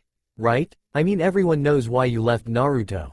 He wasn't good enough. Sakura said, smiling happily to the older raven that was now being held back by Gaara and Shikamaru. Sasuke was calming Cho down as he cried from being held by Sakura. Mommy. Cho cried out, wanting Naruto. Though instead the pink banshee spoke. Aw sweetie. Mommy's right here. Cho cried harder. You're not mommy. Naruto had enough and had ended up slapping Sakura in the face, knocking her down and taking Cho in her arms. My poor baby, it's alright. Mommy's here. Shush, shush. It's okay. Naruto murmured softly as Cho began to calm down, slowly falling asleep now. Naruto smiled gently before glaring at Sakura. You must be mental. You think you can come in here and take Cho from me? By calling yourself his mother when I gave birth to him and raised him. Get the fuck out of my house before I call the police, you bitch. Naruto growled, though couldn't hit her again since Cho was in his arms. Sakura looked at Itachi pleadingly, telling him to stand up for her and tell Naruto off. To take Cho away and just marry her. If she couldn't have Sasuke, then she could at least have Itachi. She deserved it, but instead Itachi glared at her. Well, actually everyone in the room glared at her. Just wait, Naruto. Cho will be coming with me. Sakura cried out as she left the house quickly. If she was able to gain custody of Cho, then Itachi had to marry. He had to. Naruto scoffed, knowing Sakura had no claims to his child. He was fit parent and Sakura was in no way related to Cho. Not in the slightest, so he wasn't worried. Itachi glanced over to his ex-husband and sleeping son. Are you alright? He asked softly, and Naruto sighed, nodding slightly. I'm going to put him in his room. He muttered, holding Cho closely to him as he walked up the stairs. Itachi watched his blonde angel leave and he turned to face the others. You know she will try to gain custody of Cho. Shikamaru pointed out, sighing softly. Then again, she is probably mental. She won't stand a chance. Gaara added with a light shrug. She has no claims. No worries. Sasuke butted in, though began to clean up the table for Naruto, the other males doing the same. Itachi moved, though, going upstairs to check on Naruto. When he saw him, he felt his heart breaking. Naruto was sitting on Chao's bed, holding their son close to him and crying silently. Having someone threaten to take your child really did upset Naruto. Again, Naruto was the perfect mother who would do anything for Cho. To keep him safe and protect him. Having Sakura basically come in and tell him he was unfit and try to take over as Chao's mother made him upset, angry, sad, and just all emotions bottled in him. He couldn't help but cry.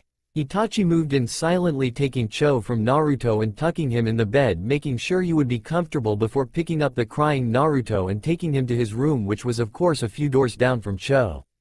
Sitting on the bed, he brought Naruto close to him and let the blonde cry freely. He rubbed small circles on his back, hoping to soothe him. It's going to be alright, Naru. She can't take him away. She has no claim. You are Chao's one and only mother. Itachi felt Naruto hiccup and he inwardly cursed Sakura for hurting him like this. He's my son, Tachi. He's my son. Not hers. Naruto used his old nickname, causing Itachi to hold him a little tighter. I know. She's unstable. Crazy even. Naruto sniffed, though was relaxed in Itachi's arms.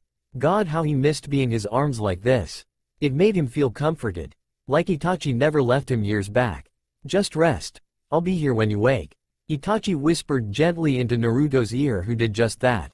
He cuddled close to Itachi, and now the two were laying on the bed with Naruto's head on his chest and Itachi's arms wrapped around Naruto's waist.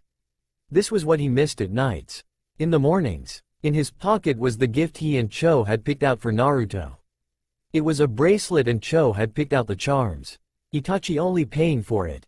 Our son. Naruto mumbled in his sleep and Itachi felt his heart swell. You're his mother. I'm his father. He's our son, my son. Itachi muttered, closing his eyes as well before drifting into a light sleep. Knowing the others downstairs could handle themselves, Itachi had never thought he would see Naruto like this again. Not after breaking up their seemingly perfect marriage. He was grateful to have a second chance, though he didn't deserve it. He had his lawyers, friends helping with case of Sakura and her trying to gain custody of his son. Honestly, she had no connection to Cho. She wasn't even a good friend. She was nothing to them. Naruto had literally kicked her out on her ass when she came over to pick up Cho and take him to grade school. She called the police and they had come over. He remembered pulling up to the scene too. Sakura was furious as she yelled from outside. The police cars pulling up and asking her what the situation was. That bastard has my son and he won't let me get him. The police walked up to the door knocking since Naruto was well known as it was. Sir, she is claiming you have her son. One stated as Naruto opened the door. Naruto glared at Sakura, who looked smug. That bitch doesn't even have a son. The only boy here is my son Cho. The officers looked back to Sakura, seeing how red she was getting. When Itachi came up, Sakura quickly went to him. Look, here's my boyfriend. Itachi, tell them that Cho is our son. She demanded, and Itachi looked at her blankly before looking up to the officers who were too close to Naruto and in which he narrowed his eyes. Said officers felt the gaze and stepped back some. Cho poked his out and he ran forward into Itachi's arms that easily caught him. Sakura looked pleased and went to take him, but Itachi used one of his arms to block her. Officers, this woman is crazy. This boy is my son. I am his biological father and that man is his mother.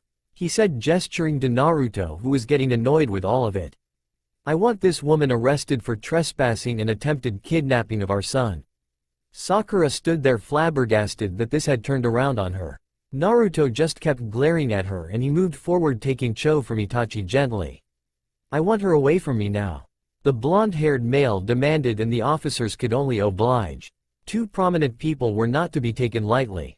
That day the pink-haired bitch had been arrested and was forced to stay in jail because she was a public risk to their family. She had begun making a case against Naruto and charging him with assault. It was all crap, but it did worry Naruto enough that Itachi had his lawyers help him get rid of it. The only one stupid enough to go against them was Sakura. Hell, even Haku had took the case and Zabuza approved of it. The Mist and Itachi's group working together was a great publicity, and it would feel good to kick Sakura's ass in court. As it was, he was with Cho again while Naruto was cooking. They still had their problems and Naruto was still having trust issues, but at least he wasn't threatening to kill anymore. They were getting along and Cho was glad to be spending time with his father. Mommy is still sad. Someone called the house and Mommy ended up getting mad and crying again and broke the phone. He stated as he played with his Legos, building stuff and adding sound effects. Itachi pursed his lips as he patted his son's head gently. Keep playing. I'll be back soon. He stood, leaving Cho, and moved to the kitchen where Naruto moved around. You got a phone call? He saw him tense slightly and Itachi frowned. Who's calling you and making you upset? He questioned, his eyes narrowing as he moved closer to Naruto, forcing him to stop cooking and look at him. No one. He knew Naruto was lying. Then is Cho a liar? No. Naruto would never let anyone insult his baby, and that was one way Itachi found the truth. Who? He asked again and Naruto looked down, sighing.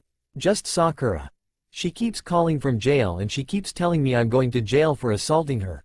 That I would never see Cho again. His sense of Mama Bear had kicked in whenever he heard her. Itachi sighed, growing irate with the pink-haired woman. He moved, wrapping his arms around the blonde before capturing him into a kiss. It took seconds before Naruto wrapped his arms around Itachi's neck as the kiss began to grow a little heated. It was Cho who walked in on them as he quickly pulled on Itachi's pants leg. Stop deflowering Mommy. The two broke apart instantly and Naruto's face grew red from hearing him. Damn his father to hell. See, come on sweetie. Let's get washed up for dinner. Naruto picked Cho up, who huffed, hugging onto Naruto. Itachi could think of a few things watching the two walking away. I just got blocked by my own son. It was no secret that Naruto and Itachi were spending time together again. Itachi had even spent a few nights with Naruto to where he had some clothes at his place. Naruto was still unsure where it was all going, but it was clear that Itachi wanted to be together again. He wanted to as well, but being hurt by him was a big possibility he didn't want to risk. But as it was, the two were practically living together again. Even Cho was getting used to Itachi spending the night. Naruto hadn't yet slept with Itachi. Always made things complicated, even though resisting Itachi was damn hard to do. Do you know how hard it was not to stare at a showered Itachi coming out in nothing but a towel around his waist? It had gotten so heated the first few times that Naruto had been on the bed with Itachi on him, grinding against him as if no tomorrow, and Naruto just going along wanting it just as bad. A few times did he give in to actually letting Itachi go all the way. They were always close calls. But the past always came in between them. Naruto and Itachi had one thing in common though. They both wanted each other. Itachi was his first and Naruto was Itachi's last. Which Itachi had slept with people before Naruto, he had stayed faithful after meeting him, and even now he had only been with Naruto.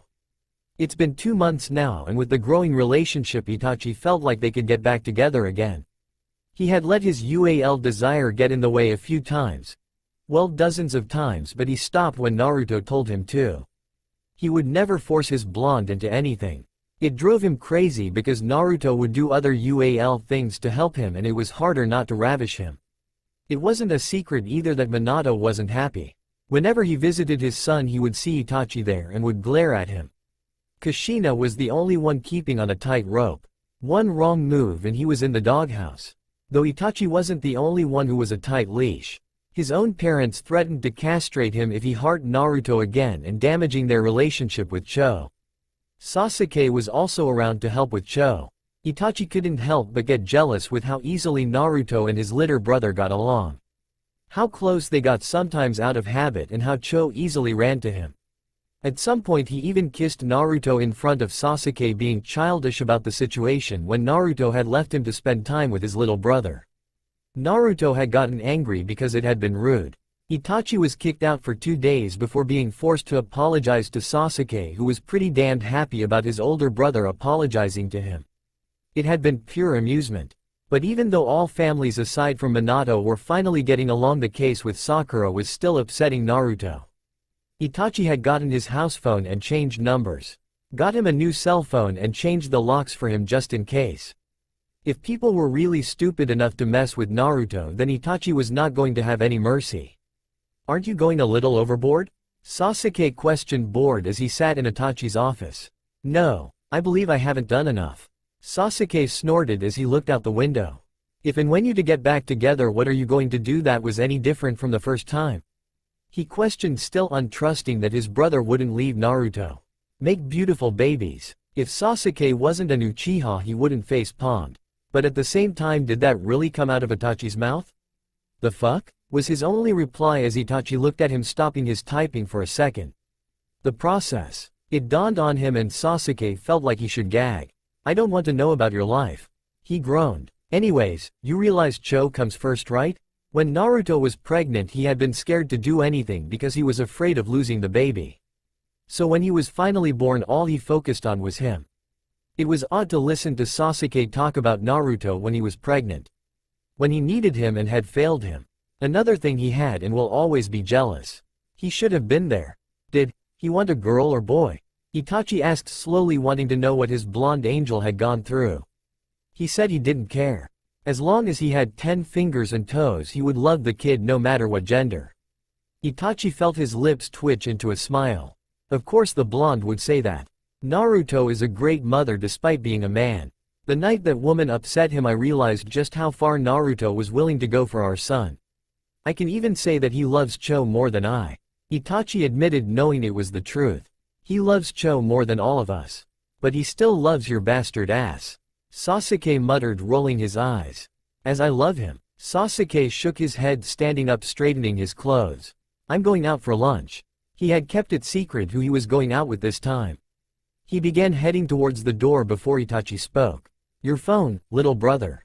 Sasuke turned around walking back at taking before seeing that it was unlocked and the text messages from Naruto were opened. Sasuke coughed and slowly began to walk away once more. An email has been sent to you. Probably should go check that in your office. Itachi stated as the typing continued and Sasuke knew. He wasn't going to eat lunch today. Naruto had been informed that Itachi had yet again made Sasuke stay to work. So he had decided to get a quick lunch and eat it with his father back in the office. Cho being watched by the Uchiha family. When he entered the cafe across the building he was just planning to get in and out. But when he bumped into someone he was surprised and horrified of who it was. Sora? It was a man he had met while traveling. He was a good-looking man who could make girls swoon with his smile. It was a weak moment when Naruto met Sora for the first time. He had been captivated by that smile and they ended up in bed. He had almost gone crazy with how Sora touched his body and made him feel alive. But when he woke up the next morning he had run out of there so fast. He had never intended to sleep with him but one thing led to another and freshly divorced and hurting he let himself forget for one night. It was when Cho was around too and they were all staying in a lodge. Sora lived within the town and often came to the lodge to help with the animals. Sasuke and the others didn't like him too much because he was trying to sleep with Naruto but at the same time it wasn't their business. Naruto? The man's eyes brightened at the sight of the blonde male. It's been 3 years since I last seen you. Sora hugged him tightly, Naruto standing there dumbfounded. I've missed you, he whispered in his ear. Naruto felt his hot breath and shuddered before pulling back. Why yeah. Cho getting older and stuff, we kept moving. Finally settled back here though. What you're doing in the city? He questioned, trying to remain calm. Sister moved up here and I decided to come with. Been here for the last 3 years. Naruto nodded before quickly buying his lunch. I have to go. It was nice seeing you. Naruto really didn't plan on seeing him again but Sora stopped him, grabbing his arm. Wait, can we hang out soon? I mean no rush but I want to catch up. He gave him that smile and Naruto felt his legs weaken. Sure. You can come by my place to have dinner. He just seriously hoped Sasuke wouldn't be there. Itachi was fine being kept in the dark but Sasuke knew what had happened. Sora, getting his information, was pleased with this and left. Naruto still trying to understand what the hell happened. When Friday came Naruto was nervous as well. He was scared too. He never thought he would see Sora again.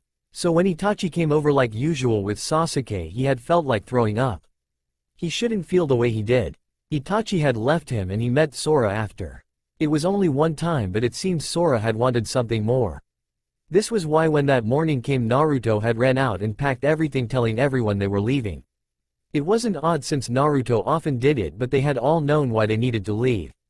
They had seen the hickeys and that Naruto hadn't showered and reeked of. When the door rang Sasuke announced he would get it and Naruto freaked out.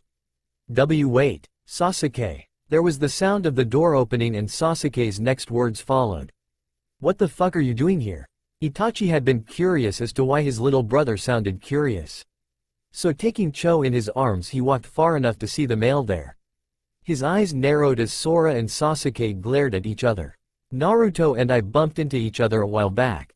He invited me to dinner. Sasuke's eye twitched as he stepped back. When Sora looked up he was startled to see Itachi with Cho. But he wasn't stupid. The two were related. Sora knew Sasuke wasn't Cho's father but seeing the older male with the kid knew he was the father but said nothing. So, Sasuke, you already know Sora. Itachi, this is Sora. We met him a few years back when we were traveling. Naruto introduced, glancing between the two and Sasuke who looked pissed as hell. Dinner is almost ready. Itachi, can you wash up Cho? The older of the Uchihas nodded silently as he left upstairs. When he was gone the three walked into the kitchen, Sasuke glaring. Don't say a damn thing about what happened between you two. Sasuke warned Sora, who glared once more. So he's the father. Itachi Uchiha. He mused, looking to Naruto who was nervously putting food on the plates. Naruto, have you told him about what happened 3 years ago? Naruto tensed, biting his lip. No, I plan on keeping it that. Please Sora, don't say anything. As much as Sora wanted to, he didn't want to hurt Naruto. When Itachi came back down with Cho they all sat down. It's nice to meet one of Naruto's friends from his travels. Where are you from? Itachi questioned, eyeing the Sora character. I'm from Italy. Countryside is beautiful there. Little towns and all. You know our language well. Did you study? Ah, that I did. When Naruto and his group had come by, I was interested and began studying. Naruto taught me some too, and I taught him Italian. Only a little bit though. He explained with a good-natured grin. Naruto had finally begun to relax after 10 minutes when Sora proved to only talk about how they met and what he did. Nothing about them intimately. It was going well and Sasuke had relaxed too. When the door opened, Naruto was confused. Who's that? He questioned, standing up before he saw some of his friends come in. One being Kiba, and Naruto knew it was all going to hell. As soon as Kiba walked into the dining room, his eyes landed on Sora. Holy shit, what are you doing here? He asked angrily. I thought we left your ass back in Italy after screwing Naruto. Naruto buried his face in his hands. Cho had been taken to his room since had been getting late, so he hadn't been worried about him. Sora felt his eye twitch and Sasuke groaned, wishing they had left Kiba's ass in Italy. Itachi had watched all their reactions and was silently fuming. You slept with him, Naruto? He questioned, his tone taking a dark color. It was only once. I swear it didn't mean anything to us. Right, Sora? Well, damn it, Sora. Sasuke cursed as he watched Itachi growing angrier. You had me, sitting here, talking to your ex-lover. In front of our child. Pretending. Naruto felt the guilt pile up as he looked at the Uchiha. It was 2 years after our divorce. I was lonely. He bit his lip as Itachi glared at him this time. Lonely? Your excuse was because you were lonely. Kiba felt like he had caused the shit storm. All he wanted was free food. When he noted things getting serious, he left just as quickly as he came in. What did you want from me? You left me, Itachi. He made him feel alive. Naruto looked down ashamed when Sora finished his sentence. Briefly, the other male spoke in Italian to Naruto, who responded just as quick. Sasuke doing the same but angrily looking at Naruto, who felt like a caged bird. Itachi wasn't sure what was going on, but he was angry. Is he the reason why you refused to sleep with me? He cut their conversation short and Naruto's eyes widened. What? No, he's not the reason at all. Sora stood up, wiping his mouth. I don't like that you're blaming him. I seduced him and he left me soon as he woke up. It didn't mean anything to him, but it meant something to me. He had been thinking about someone else. Naruto felt helpless with all of this going on. Goodbye, Naruto. Perhaps I'll see you around without your guard dog. Meaning Sasuke. Fuck you too, was the guard dog's reply. Sora quickly left and Naruto just sat there as Itachi just stared at him. Sasuke left too, knowing the two needed to talk. Itachi, you had me sit and talk to an ex-lover. Like a fool. Naruto bit his lip as he reached his hand to take Itachi, who recoiled. Did you have a nice laugh, Naruto? The blonde felt tears threatening to fall. I didn't want you to know because I regretted sleeping with him. I was weak and he was there. Itachi stood grabbing his jacket. Where are you going, Itachi? Naruto asked, now panicked as he followed the other, who was heading for the front door. Naruto's eyes widened as he quickly wrapped his arms around Itachi's arm, stopping. Let go, Naruto. I'm going home. His grip tightened, hearing him. Hey, are you leaving me again, Itachi? He questioned, his eyes shut tightly. That statement made Itachi freeze. Again, the thought didn't resonate well with him. Was that why Naruto didn't tell him? Because he was scared that he would leave him again? All the anger he had begun to fade as he came to understand where Naruto was coming from. It hurt to know that he was the one who drove Naruto to find solace in a stranger. When Naruto felt him stop moving, he let him go slowly. I don't plan on ever leaving you again. Itachi finally spoke as turned, looking at the blonde, who had tried his best not to cry. He could see how hurt he still was. He could see just what he had done to him. He wrapped his arms around his blonde tightly as Naruto just cried into his arms. He hadn't done that in a very long time, just cry in Itachi's arms. That night Itachi stayed awake as he held a sleeping Naruto. The blonde had passed out in his arms after crying, and Itachi felt the guilt then for being the cause. Now at least he knew why Sasuke reacted the way he did, but Naruto was his. Naruto would always belong to him. Naruto looked rough. His eyes sunken in slightly after the dramatic scene that happened a few nights ago. Sora and Itachi. God, he was going to kill Kiba. Sora had called him the next day to see if he was okay, and sadly Itachi had picked up the phone. They weren't yelling per se, but the conversation itself was rather interesting. If you liked threats being exchanged back and forth and creepy smiles. Naruto had to pry the phone away and was able to tell Sora they were fine. Cho wasn't aware what was going on, after all he was sleeping through the whole thing. Sasuke couldn't do damage control. No way did he want to get involved that shithole. So he's okay with it? The younger brother asked as they sat in a cafe. Of course not. He isn't mad at me though. More at himself and Sora when he calls. He muttered, causing Sasuke to grin. He wants to make sure I'm okay. He feels bad about what happened. Kiba is fucking stupid. Naruto sighed, taking a drink of his root beer. That he is. The two made small talk since they talk pretty much every day. How's the Sakura thing going? I haven't been able to keep up because the bastard has me running around like a madman. Sasuke saw Naruto grow annoyed and stabbed his chicken a little too hard. She was let out on bail, but we have a retraining order against her. She can't come within 2,000 feet from us. Itachi wanted her out of the city, but that was a bit of an overkill. Judge almost said because of the solid argument. But I had to say something. Sasuke smirked, shaking his head. Chao's teachers had been photos of her to make sure she isn't anywhere near the school. Basically wherever we go on a daily basis have been notified about her. Really, it was overkill, but Itachi was not messing around. He never was, and he was planning to make sure she was taken care of. All lawyers have refused to work with her. The Mist and the Akatsuki working together? Even if it is Haku, he is still pretty scary in court. Naruto nodded, agreeing. Haku was the most gentle person he knew, but get him in the courtroom and they were just done. There was a reason Haku was the best. Of course, next to Zabuza. Once Cho was put into the mix, Haku is a ruthless monster. It's funny. Sasuke had once admitted if Haku hadn't been with Zabuza then he would have gone after him a long time ago. He was lucky Zabuza didn't hear him. She might end up representing herself, but that could get her in some serious trouble. She can't separate reality from crazy. Naruto also wanted to mention that his dad was backing them up. So really all three of them against the psycho bitch? She really didn't have a chance. Anyone tied to us like the Hyugas have been contacted just to reassure them that they weren't going against us. We have a lot of support and people don't want to piss them off by trying to get the case. Only someone stupid could go against pretty much an empire. Naruto felt better talking it out. There is a trial date though already set. Itachi wants her to pay and he's planning to make an example out of her. Sasuke nodded in agreement. The trespassing thing, right? And she's taking you to court for what? Slapping her? Bullshit. Sasuke rolled his eyes. That wasn't going to stick and they all knew it. Cho will be staying with Dad while we get this taken care of. He mused, now liking the idea of humiliating Sakura. But this wasn't a custody hearing. Well, partially it was, but the other was really due to Sakura's harassment.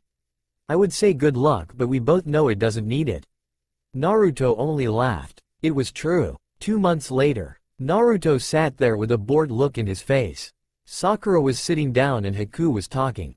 On the day of her arrest, Naruto, what did the police say they were there? He asked sweetly, causing Naruto to smile. They said that Sakura claimed I had her child. Did you? No. Sakura has never had any children. The only child I had in my home was my son. How long have you known her? We've known each other for years. Since grade school. Did she ever come off as unstable? There was a snort as Naruto tried to stop his laughter. A few people in the benches also tried to cover their laughs. Sorry. And a few times when it came to the Uchihas. She had a dream of marrying Sasuke right after high school. She had plans and everything. When he came out she went crazy, destroyed her room and almost killed the poor guy dating him at the time. Objection. Speculation. Doesn't know if it even happened. Sakura stated, glaring at the blonde. Naruto smiled sweetly. Haku, do you have proof this happened? If not, I will have to tell the jury to disregard his last statement. Haku grinned. You know I cover my bases. I do have proof. I have pictures of the incident and I have the man here as well as a witness. Objection. I never saw that list. Unfortunately, that is a lie. We faxed over the witness list a week ago. You approved it and no changes were made. Sakura looked pissed. Naruto seemed so gleeful seeing her bomb her own trail. Now if I can get back to my questions. Haku turned back to Naruto. How long was Sakura outside your house before the police came? She was out there for 10 minutes? Screaming to give Cho to her. How did you feel about the situation? It was crazy. To think she would lose her mind and come after my family like she did. Haku nodded. No further questions. Sakura stood up briskly, her heels clicking on the tile as she moved towards Naruto. Itachi was sitting there tense since he didn't even want to be in the same room as her, and Sasuke put a hand on his shoulder from behind the benches. Before any of this happened, can you tell me what happened the night I came over? August 5th? Naruto narrowed his eyes. That was the day I let Itachi take Cho out. You came and tried to claim him as your son. You made him cry. What did you do after? I slapped you. Slapped me. Enough to send me to the ground. All because I tried to make a better resolve for Cho. Now tell me, did I deserve it? Naruto blinked at her before looking at the judge. Are you serious? The judge sighed. Answer the question, please. Fine. Yes, you deserved it. You made my child cry. You terrified him. He doesn't like you. Sakura looked taken back when Naruto told her Cho didn't like her. It is a mother's job to protect her children from whatever is hurting them. Sakura glared at him. Was I hurting him? In my eyes you did the moment you picked him up without permission. Sakura rolled her eyes before clearing her throat. Could it be said that you made him cry? That you scared him enough to upset him and mistaken it for me, and then the assault which you did admit to was unjustly? Naruto looked at her like she was crazy. Am I being punked right now? He asked, looking around, causing a few people to laugh. Even the judge had to stifle her laughter. Sakura's face grew red from anger and embarrassment. It was justified. He said he wanted his mother. That was me. He cried because you didn't let him go. I slapped you. I would do it again if you come near him. Naruto crossed his arms stubbornly. No further questions. Defense calls the father of Cho to the stand. Itachi Uchiha. Naruto stood up as he got down, passing the older male, who placed a small kiss on his head. Naruto smiled, feeling more comforted. This display worked in favor for them. Haku smirked and glanced to Sakura, who looked pissed off yet again. He made a face at her and stuck his tongue out, and she looked shocked at the display. Haku then turned around as if nothing happened. Itachi was sworn in before he sat down on the stand. Itachi, can you tell me a few times that Sakura has come in contact with your family and upset them? Haku questioned politely. Of course. The first time was the incident of Sakura getting slapped. I had been rather angry that she tried to take him. As if she raised him on her own when she didn't. Then the second incident was the police. When they tried to clear up what was going on, she got in her head that I would marry her and take Cho away from Naruto. Thinking back, she said the same thing the first time. She kept calling her boyfriend. Soon after, I find out she was harassing him by calling him on the phone. Objection. No proof of this. Really? Haku sighed, shaking his head. It seems forget that the police keep a records of calls going out and recordings. Her face paled. The judge let Itachi continue. Eventually she was let out on bail, week after we filed for a restraining order. Haku knew about it since he helped file it. Now, this trail isn't about gaining custody of Cho. We all know that he is your son. Medical record shows that he belongs to you and Naruto. There was never a dispute over this. Itachi smirked. This is about Sakura threatening your family and upsetting them. To your personal knowledge, how did Naruto take this? Haku questioned, knowing if Itachi told them it would make it a slam dunk. I have known Naruto since his freshman year of high school.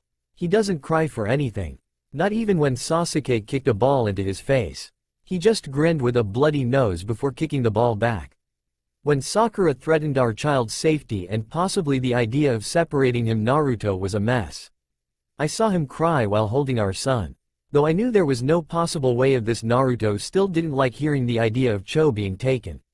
He cried until he fell asleep. He cried when she called him on the phone, threatening him again with Cho. Each signal time Cho was involved, Naruto grew scared. But when it was against him, he would fight back. Naruto is the greatest mother and father to Cho. Anyone with eyes could see that he adores him. Haku grinned widely with that answer. No further questions. Sakura stood up, fixing herself a bit before walking up and smiling to Itachi, who just glared. It seems to me that Naruto is the unstable one. Objection. Seriously? Watch it, Sakura. Because you are representing yourself, I've given you leeway, but don't test me. The judge threatened. You said that each time Cho was mentioned, Naruto would lose it. Isn't that environment unhealthy? She questioned Itachi, giving a playful wink. Itachi looked disgusted. If a mother didn't react to her child being threatened, that would be unhealthy. He shot back, startling Sakura. Mr. Uchiha, when you said I called you my boyfriend, why did you deny it? Because you lied. I have interest in women. Much less you. You make me run towards men. Naruto almost choked on his drink from hearing the comment, trying his hardest not to laugh. Haku brought papers to cover his mouth, his shoulders shaking. The best part? This trail was on TV. Sakura's eyes widened in pure horror at hearing him. She gritted her teeth. Was it not true that we spent long nights with each other at your office? Yes, we did. Naruto's eyes widened at hearing this. He never knew it, but then Itachi continued. He felt his heart flutter. Because you said you had some clues of Naruto's whereabouts then. When you proved useless, I no longer had you come by. Sakura's hands fisted. Did we or did we not kiss, which lead to having? Itachi raised his eyebrow. We did not kiss. We never had. I would never sleep with one who isn't Naruto. Sakura looked baffled, as if she couldn't believe Itachi was doing this to her. Haku coughed before standing up. I'm sorry, Your Honor, but we have enough evidence, enough testimonies to convict her. She can't even defend herself properly. I move to hear closing arguments if permitted by Your Honor. Sakura looked like she was going to eruge, but the judge spoke, slamming the gavel a few times. You are right. As always, Haku. I will grant motion to move to closing arguments. 10-minute break. Another pound of the gavel and jury was escorted out. Itachi stepped down and began his way to Naruto, but Sakura stopped him. Her hand on his arm. Wait, why are you doing this, Itachi? We kissed. You told me you loved me and wanted a family with me. She felt tears coming down her face, and Itachi snorted, ripping his arm away from her. You are crazy. A delusional woman. I've never said those things. You must be on drugs. He spat at her as he moved to Naruto and quickly wrapped his arms around him. Everything around Sakura was fading away. The image of Naruto and Itachi the only thing in front of her. She walked back to her table, opening her briefcase. Pulling out a folder and hugging it to her chest, she walked over to the couple. Naruto. She said his name and he looked over to her. What do you want? He questioned, raising a brow. He loves me. Not you. Me. Sakura let the folder drop, and there a handgun was pointed at Itachi. Everyone froze. Naruto's heart was beating so fast it felt like it was going to explode. Zabuza had pulled Haku behind him as soon as he saw gun. Itachi's eyes narrowed. Cho is my son. Mine. Itachi loves me. Her finger pressed back against the trigger and the sound of a gun rang out. Itachi found himself on the ground unharmed. But when he looked up, his world crashed. Naruto stood there shocked, his hand against his belly as his clothes began to tint red. He pulled his hand and looked at it, seeing red. Naruto soon began to fall, and Itachi was up, catching him. Naruto. Haku cried out as Zabuza moved to help the blonde as well. Haku, call 911, hurry. He ordered his younger lover, who nodded though felt like he was going to cry. When the shots rang out, several officers came and pointed their guns at Sakura, who still had the gun up. When she refused to drop it and she moved her hand to aim at Naruto again, they shot. People were evacuated quickly as Itachi tried to stop the bleeding and Zabuza keep the blonde awake until the ambulance came. Come on, kid. Keep your eyes open. He slapped his face lightly a few times. The color was draining fast and Itachi was having a hard time with the bleeding. Sasuke watched horrified as Naruto laid there bleeding. One of their friends were there and they were on the same boat as him. All them horrified. They didn't even care that Sakura was now dead. At least they hoped. Gaara had started to lose his sanity as he continued to watch Naruto bleed out. He wanted to kill Sakura over and over again. His hand twitched as he tried to breathe. His siblings both there holding onto him. Everyone was on the same boat. They all felt so strongly that it was dangerous for them to be there. When the paramedics came in, they quickly got Naruto on a stretcher and began to work on him quickly. They put him in an oxygen mask and cut his clothes to try to apply for pressure before pushing him out quickly. Start an IV on him. His heart is slowing down. Those words echoed in their minds. Itachi ran after them and getting in, holding onto his hand as they began to stabilize him long enough to get him to the hospital. He had flat-lined twice on the ride there and Itachi had never been so scared. Right in front of him, his lover, his blonde angel, was dying. Naruto, you can't die. You can't leave me, he whispered desperately. Karma just loved him. It had too. An hour later, Itachi was sitting down waiting for any news. Everyone was there standing or sitting waiting for news on him. The girls were crying, the guys were sullen, and Haku was crying in Zabuza's arms. They were all scared. What hurt the most was that Minato and Kushina were there with Cho, who had started bawling when he couldn't see his mom. Itachi had tried to soothe him as best he could. Eventually he had started crying too, and so Itachi's parents had to take over. Finally another hour passed and a doctor came out removing the mask from his face. "Mr. Uchiha." He addressed Itachi, who stood up quickly, the others also standing up. "We were able to get the bullet and stop the bleeding." Everyone breathed out. "We did lose him a few times, but he is a fighter." They were happy to hear that, and it brought a whole new set of tears. Naruto was always a fighter and loved life too much to give up. "We stitched him up and thankfully the bullet missed the organs by a few inches. He is being cleaned up and transferred to ICU." Itachi grew confused and the doctor saw this. "Because we lost him a few times, his heart literally stopping, we need to keep an eye on him. If everything goes okay tonight, he will be transferred out and into a private room." He reassured and Itachi just nodded. "Is mommy going to be okay now?" Cho asked, running up to Itachi, who hugged him tightly. "Yes, mommy is going to be okay." Cho sniffled but soon snuggled into Itachi's arms and fell asleep. The poor boy had been terrified. "Mommy is going to be okay," he stated again as he rocked Cho gently. "Are we allowed to see him now?" Sasuke asked what everyone was thinking. "He's not awake, but you can see him. I'm just warning you, he does have a breathing tube. We suspect that he is able to breathe on his own, but his body isn't able to go through motions due to shock." He said that because of Cho. Itachi didn't want the boy to see Naruto in that condition. "I can take him, Itachi. We can come back tomorrow when he's awake and breathing on his own," Sasuke offered. To be honest, Itachi wasn't sure he could see Naruto like that. But he couldn't leave him. "Alright, thank you, Sasuke." The younger nodded as he took Cho carefully. They decided to let Itachi go first and seeing him. They knew it was killing him since Sakura was aiming for him and Naruto had pushed him out of the way. Itachi walked down the hall to the ICU area where he was buzzed in and led to Naruto's room. He stopped at the doorway, seeing his blonde plugged up to so many machines. He felt his eyes sting. Walking into the room, he pulled a chair next to the bed and took Naruto's hand in his, giving a light squeeze. "Naruto. Baby. It's me. You're Itachi." His voice shook. "I love you. I love you so much that it hurts and I can't lose you again. I made the mistake the first time. I regret it still, and I never felt so stupid. Today was the most terrifying moment of my life. I promise. Once we get through this, I promise I will spend the rest of life making it up to you. Just don't leave me," he practically begged. He stood up and leaned over, kissing his forehead gently. "Cho is fine. We are okay. So hurry and get better.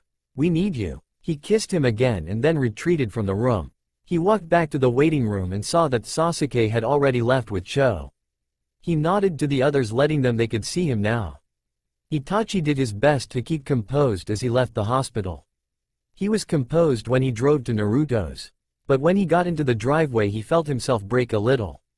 When he got inside, he saw Sasuke on the couch. He just broke down again and Sasuke moved, hugging his older brother. "He's going to be okay. He's fine. He's fighting. He's a fighter." Itachi just shook. For the second time of his life, Itachi Uchiha felt helpless. He felt lost. He was terrified. It had been 2 weeks since the shooting. Sakura had survived the shootout, but she had been confined in a hospital room, handcuffed as she recovered. She had been prosecuted for attempt of murder on Itachi, then attempted murder on Naruto, and endangering the welfare of over dozens of people within the courtroom.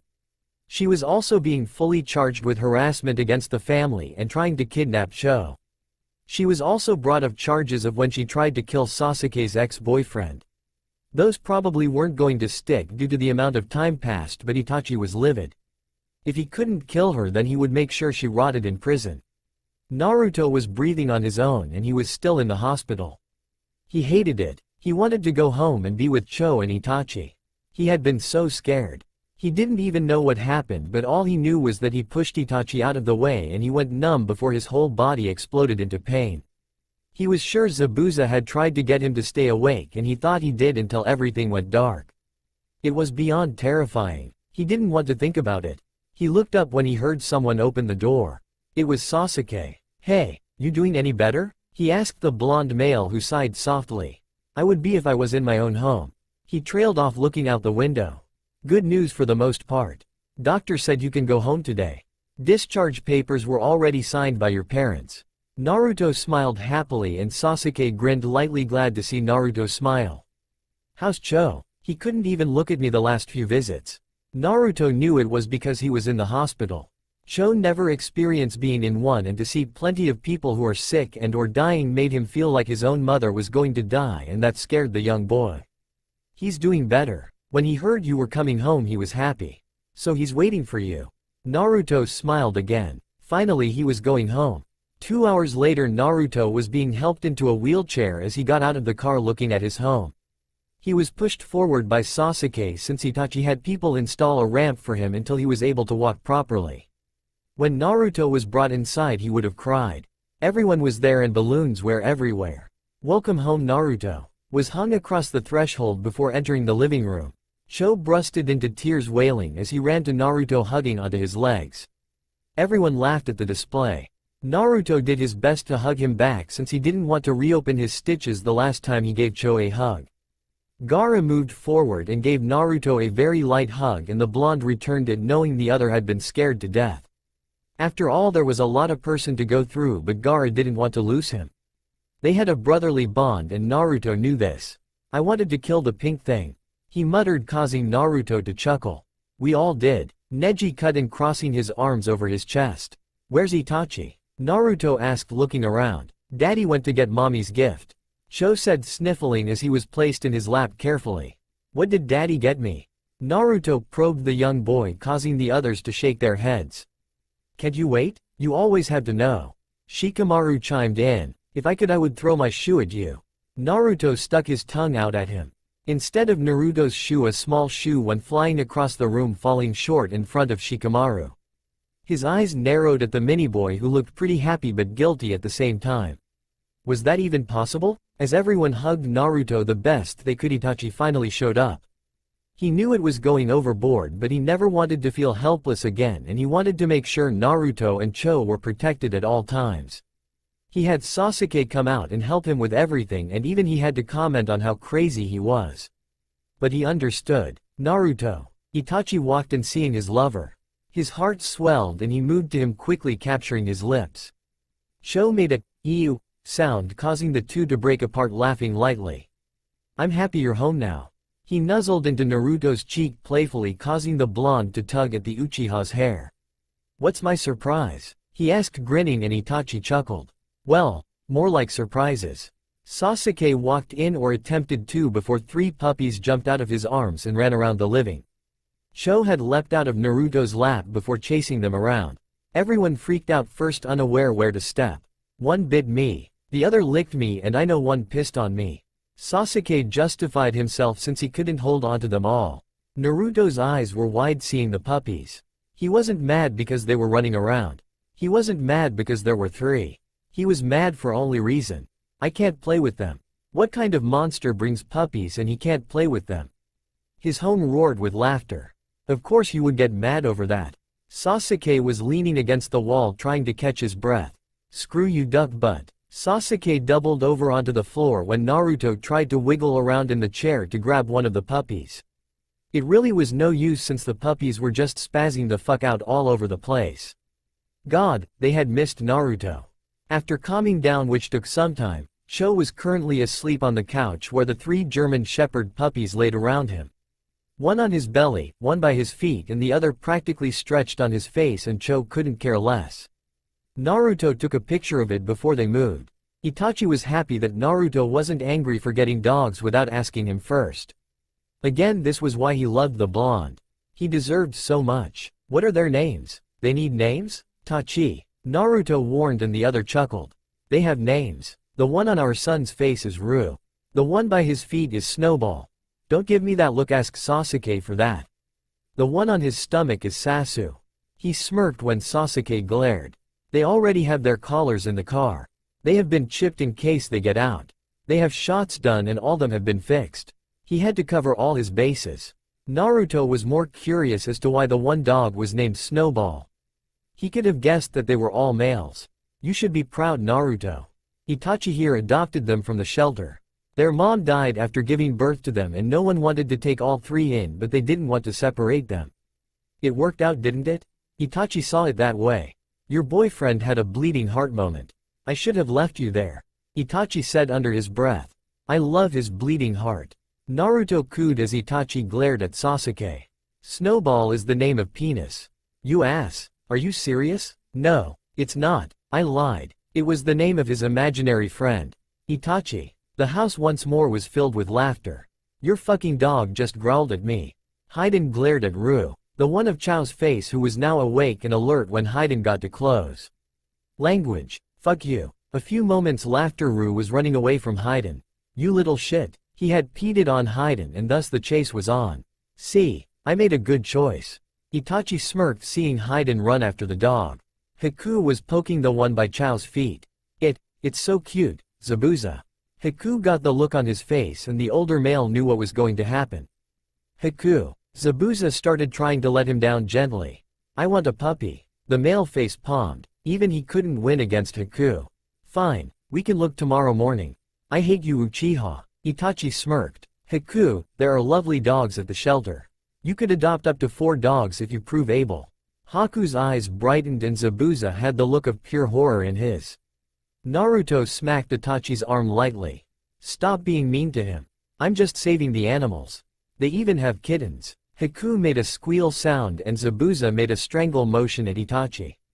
Maybe I should get a cat. Gaara mused out loud, causing everyone to look at him. Naruto already knew Gaara loved cats. Just never had the chance to get one. We should go together. Haku chimed. Gaara nodded. Decided. Neji, we are getting a cat. What? Why me too? Just for that we are also getting a dog. Neji shut his mouth and just nodded. Hinata laughed at the pair knowing they were together. Tomorrow the Uchihas and Uzumakis are getting together. But please send us pictures of your new family members. Itachi stated with a sweet smile. Sasuke, are you going to get a pet too? No, why the hell would I? Not get a dog or cat, or something. The look Naruto gave him made him change his answer very fast. Send pictures. Sasuke nodded and said nothing more. He was too busy thinking how the hell he was going to train the cat or dog, or whatever he got. That night Itachi helped Naruto get washed up and dressed for bed. They had eaten dinner with everyone, though really Shikamaru cooked, gave up and Choji took over. Now Itachi still had an apartment that he never went to anymore. His life was made at the house with Naruto and his son, but he kept it in case something happened and Naruto told him to go away, which he hoped wouldn't happen. He wanted to talk to Naruto after he was better about what they were going to do. After helping the blonde into the bed he kissed his head. I'm going to check on Cho and the dogs real quick. Naruto nodded, though when Itachi left one of the puppies came out from under the bed. Naruto's eyes brightened as he leaned over, carefully grabbing the puppy quickly and setting him on the bed. It was Sasu. Naruto giggled when Sasu began to lick his face. Have you seen one of the dogs? I can't find. Itachi walked in looking around, but seeing Sasu on the bed licking Naruto made him smile. He likes me. Naruto grinned ear to ear. Itachi chuckled and saw no harm in letting him on the bed. Itachi went and took a quick shower himself. Changing into boxers and a pair of pajama bottoms, he sat on the bed and twitched when Sasu tried to lick the water off of him. Naruto snorted, stifling his laughter. That night Itachi tried to cuddle with Naruto, but the dog kept growling at him. I don't think he likes you. Naruto whispered. Stupid dog. Itachi groaned, rolling over in a fit. The dog wagged his tail and curled up in between the two. Naruto giggled again before closing his eyes and falling asleep. Time 4:36 a.m. Naruto was tossing and turning so much that Sasu woke up and began to whimper. He scratched at Itachi, who woke up with a start before turning on the light on the nightstand. When he looked over to Naruto his eyes widened and he ripped the covers off of him, seeing blood. He checked the stitches and cursed. They had opened. Sasu began barking and soon the dogs also began barking from Chao's room. He heard feet running and soon Cho poking his head sleepily. Itachi quickly grabbed his son, making sure he didn't see Naruto, who was still asleep and in pain. Grabbing his phone he dialed Sasuke's number, who answered rather angrily. Explaining quickly, Sasuke hung up and he was at their house within 10 minutes. His hair all over the place and clothes barely on. his eyes wide and frantic. "Take Cho. I'm taking him to the hospital." Itachi handed over the sleeping boy, running to Naruto, who had woken up and in pain. Scooping him up, he grabbed his keys and got Naruto into the car quickly as he could without making him hurt. Itachi ripped out of the driveway. He was going over the speed limit and a cop had tried pulling him over. But Itachi ignored him and continued to drive. When he finally got to the hospital, the cop had skidded to a stop and pulled out his gun. "Stop, put your hands up." Itachi glared at him and moved to the other side of the car and scooped Naruto into his arms. The cop yelled at him again. Itachi went inside quickly, and when the nurses saw Naruto, they quickly called for a gurney. They took the bleeding blonde to stop the bleeding and most likely redo the stitches. When Itachi turned around, the cop was still at him. Now, Itachi knew he shouldn't have done what he did. But he didn't give a shit. "Tell me to stop one more goddamn time, I will have make sure you don't work in law enforcement. Did you not see a bleeding person in my arms?" He questioned, his face getting a dark look, causing the cop to stutter. "Now think about this. If I am speeding and I produce a bleeding person, what do you think that fucking means?" Again the cop stuttered. "That means one or two things. Can you guess what those two are?" He questioned, his tone turning darker and angrier. "Why you trying to HH, yes. Trying to help and keep my lover from dying. Congratulations, you figured it out." He bit out, pissed off. "I am an Uchiha. He is an Uzumaki. Do you know what that means?" The cop paled hearing the two last names. "You just pissed off the wrong man." Itachi wasn't above the law, he knew that, but he was scary as hell. Haku was scarier, but when Itachi was royally pissed, he could rival Haku. The nurses around them were whispering, unsure what to do it. They were in awe of just how much power was coming from Itachi. Finally one brave nurse stepped forward. "Naruto is asking for you." Itachi was gone instantly. The cop was still shaking. The nurse just patted his shoulder. "You might want to leave now." The cop did just that. He was gone. When Itachi saw Naruto, the blonde looked depressed. The stitch had been cleaned and redone. The nurse had tried to make it painless as possible, but it was hard because of how sensitive that area was. Itachi moved, nuzzling the blonde's neck lightly as Naruto leaned in, huffing pitifully. "I want to go home now." "I know, but they need to make sure your stitches are okay." "Cho didn't see, did he?" "No, I made sure he didn't. He's with Sasuke." Naruto breathed in, carefully looking down at his shirt. It was bloody and he didn't like that. "I was having a nightmare. She shot you, Tachi. She shot you and took you away from me." Naruto whimpered as he felt his eyes sting from tears. Itachi wrapped his arms around him carefully. "I'm not going anywhere. I promise. I'm not going to make the same mistake twice." He rubbed small circles on his back, trying to calm him down. "We will make it through this," he reassured, kissing his forehead. Naruto just nodded into his chest, unable to stop crying. When the two families got together, they had to rent out an event center simply because of how big the families were. It was a sight, really. Uchihas and Uzumakis. Blonde hair versus midnight blue. Kushina was the only with her red hair and green eyes. But still equally beautiful. Now Uzumakis were chattering about and the younger children bugging the Uchiha children to get a rise. Minato did the same to some of the men, and he could only grin at their reactions. Which was what Itachi had when he first met him. How old was this guy? Kushina had to put in time out yet again. When Naruto and Itachi arrived with Cho, both families gushed over the small child and also made sure Naruto was okay. Like Minato, though, some of the Uzumakis didn't favor Itachi after the divorce. But Naruto was happy again with him, so all they could do was tolerate their relationship. Kushina's father was there though, and he was rather strict. But when he made Naruto cry the first time he held him, Kushina had almost murdered him. So he knew better than to be mean to Cho or Naruto. He was scared of his own daughter. Sue him. All because he made of his name. Fishcake. Never again. They had been given word that they were going to be late due to a hospital emergency, and they had been keeping posted for the sake of the family. "Sasuke is around here somewhere. He left to change once we came back and got here before us." Itachi informed his parents, who sighed. Looking for Sasuke within such a big group was impossible. He has the puppies too. He couldn't just leave them there, and he wanted the dogs to get the sense of their family members at least familiarized. They were still young, so training them as guard dogs were going to be beneficial. What did Sasuke end up adopting anyways? Naruto asked as Itachi pushed the wheelchair towards their table. I don't believe he got a chance to go. He was with Cho, remember? But our friends did go to the shelter. They sent pictures. They took the liberty of getting Sasuke 2 animals though. He got a fat cat and a middle-aged dog who gets along with the cat. Naruto couldn't help but laugh though winced since the stitches were still fresh. He's going to love that. Itachi nodded, stroking his head lightly before he saw Cho run off when he spotted the dogs who were barking up a storm. They were puppies, so people tolerated it. The Uzumakis were loving it. This was going to be a long day for Naruto. When the family of 3 finally got home, Cho was knocked out. The puppies also knocked out from playing so much they were in Naruto's lap. Itachi took care of Cho first and helped Naruto in the house. He put the puppies in Cho's room this time. He knew it better. Naruto only rolled his eyes playfully, but Itachi scooped him up carefully and took Naruto to the bedroom. "Did you want to take a bath first?" Itachi asked, setting him on the bed. "I took one when we got back, Tachi. I'm fine. I just want to get comfy and watch a movie with you." Itachi nodded and helped Naruto change into his pajamas.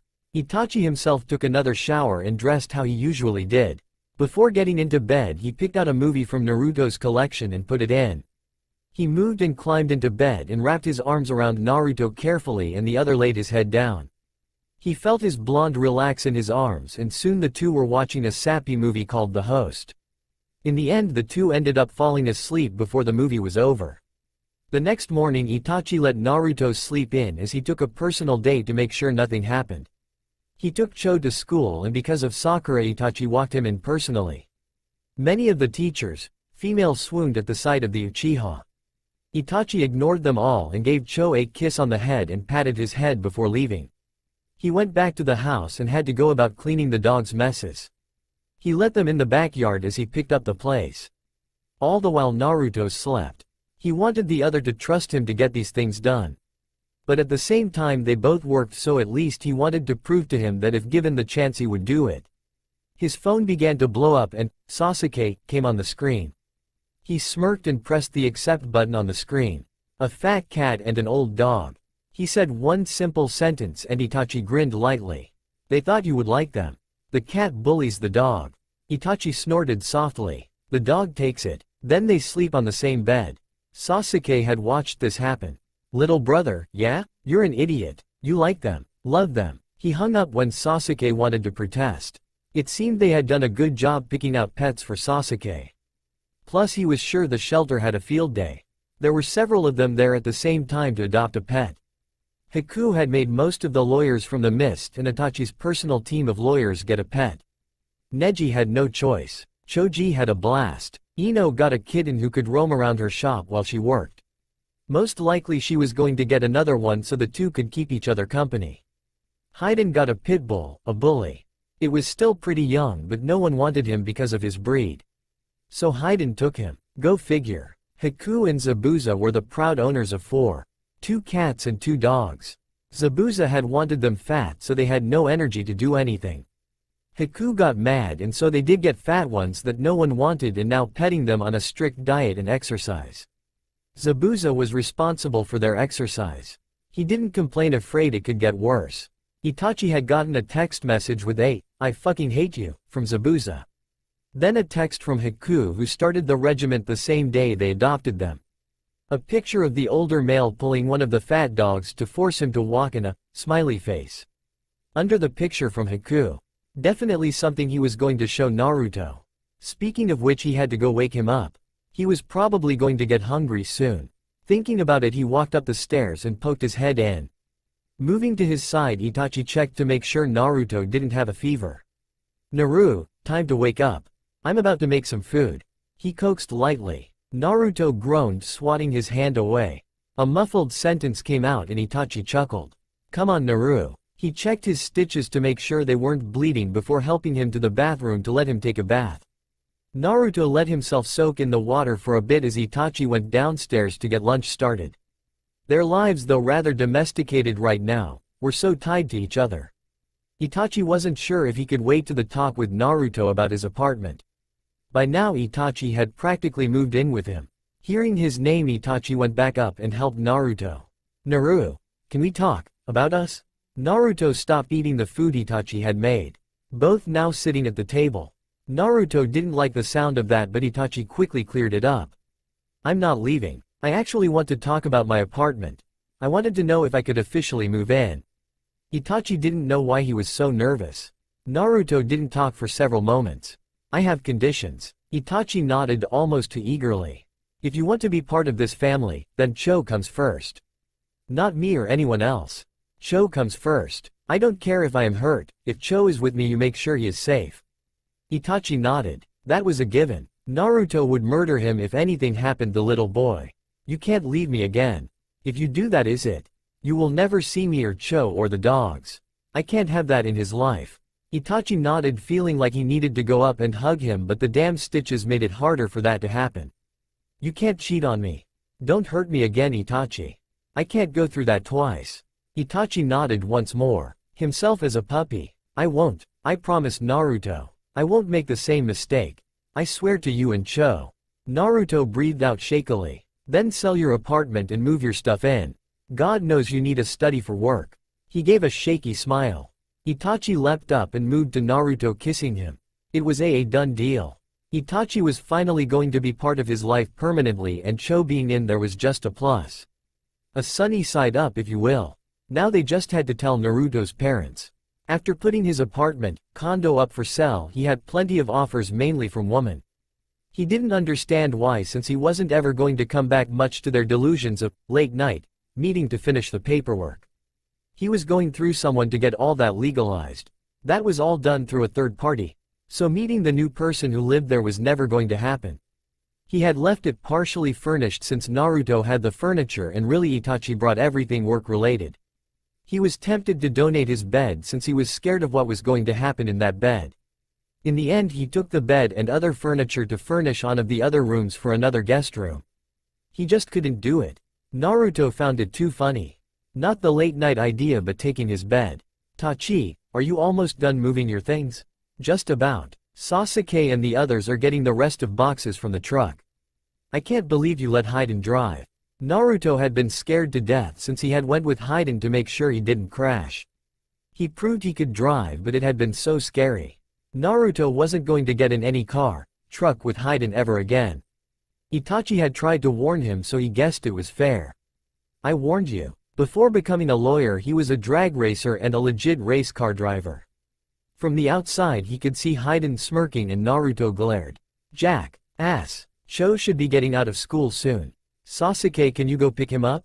Naruto asked the younger brother, who nodded. Beats moving his shit in. Too heavy. It wasn't as bad, but they were so heavy. So much work-related crap that Sasuke did not want to help move. After he left, the others finished up everything and helped Itachi set up his new study that thankfully Naruto kept vacant since he never knew what to do with it. At one point it could have been a nice nursery, but thanks to his choices he didn't need it. As much as I love your cooking, can we please go out to dinner? Cho would probably like to get out too. It was Haku who asked and Naruto agreed. It would be nice for a change. Mommy, a voice called before the small bundle attached himself to his legs. He was still in his wheelchair. Doctor said after 3 weeks he stopped using it completely. For now he had to pace himself. How was school today? Naruto asked, picking the boy up and into his lap. It was fun. My teachers keep asking about Daddy. I told them Daddy had Mommy, then I cried to make them leave me alone. From the corner of his eye he could see Itachi approve of this method. Dear Lord, these Uchihas. Kay, go get washed up, sweetie, we are going to go out to eat today. Cho seemed delighted by the idea and climbed out of his lap and ran upstairs, where he could hear excited barking. The puppies were so energetic and Itachi had been good at sending them to training camp. Rue didn't really listen to Itachi. Snowball was a lazy thing unless he had been forced to do something or if he wanted to do it, and he was scared of Itachi, so the dog did listen to him. Then there was Sasu. He favored Naruto and he acted out sometimes when Itachi watched him. They all loved Cho, and since the small child didn't give them orders they licked him a lot. Which resulted in more baths. We don't smell too horrible. So we don't have to go take showers. Sasuke didn't like sweating unless he was in a fight or something along those lines. It looked like really everyone agreed. Naruto was sure they all knew how to fight. He damn well knew Sasuke could. We smell fine. All the hard stuff was moved in yesterday. Naruto didn't have to move anything. Itachi made him watch since he couldn't really lift anything. We can go to Choji's restaurante? I love his barbecue. Naruto's mouth watered and Itachi narrowed his eyes. Haku snorted and Zabuza rolled his eyes. You got problems, Sasuke muttered as he headed inside to check on Cho. Are we going to share cars? There was a nod and Naruto smiled. So Itachi and I can take 3 people in the SUV. Sasuke can take his car and that fits 4 people. So that's settled. It wasn't hard to find out who was going with who. It was who was willing to put up with Haiden. 1 hour later, after much arguments and Cho running around since Sasuke had given him sugar, everyone was sitting down and enjoying the food. Choji had been excited to his friends. Haku, Zabuza, Sasuke, Itachi, Naruto, Cho, Haiden, Neji, Gaara, and Shika. Why the lazy man was there was a mystery. Naruto summed it up to having nothing else to do. Kiba was steering clear after the whole Sora incident. Every damn time we get stared at. Neji muttered, glancing around them.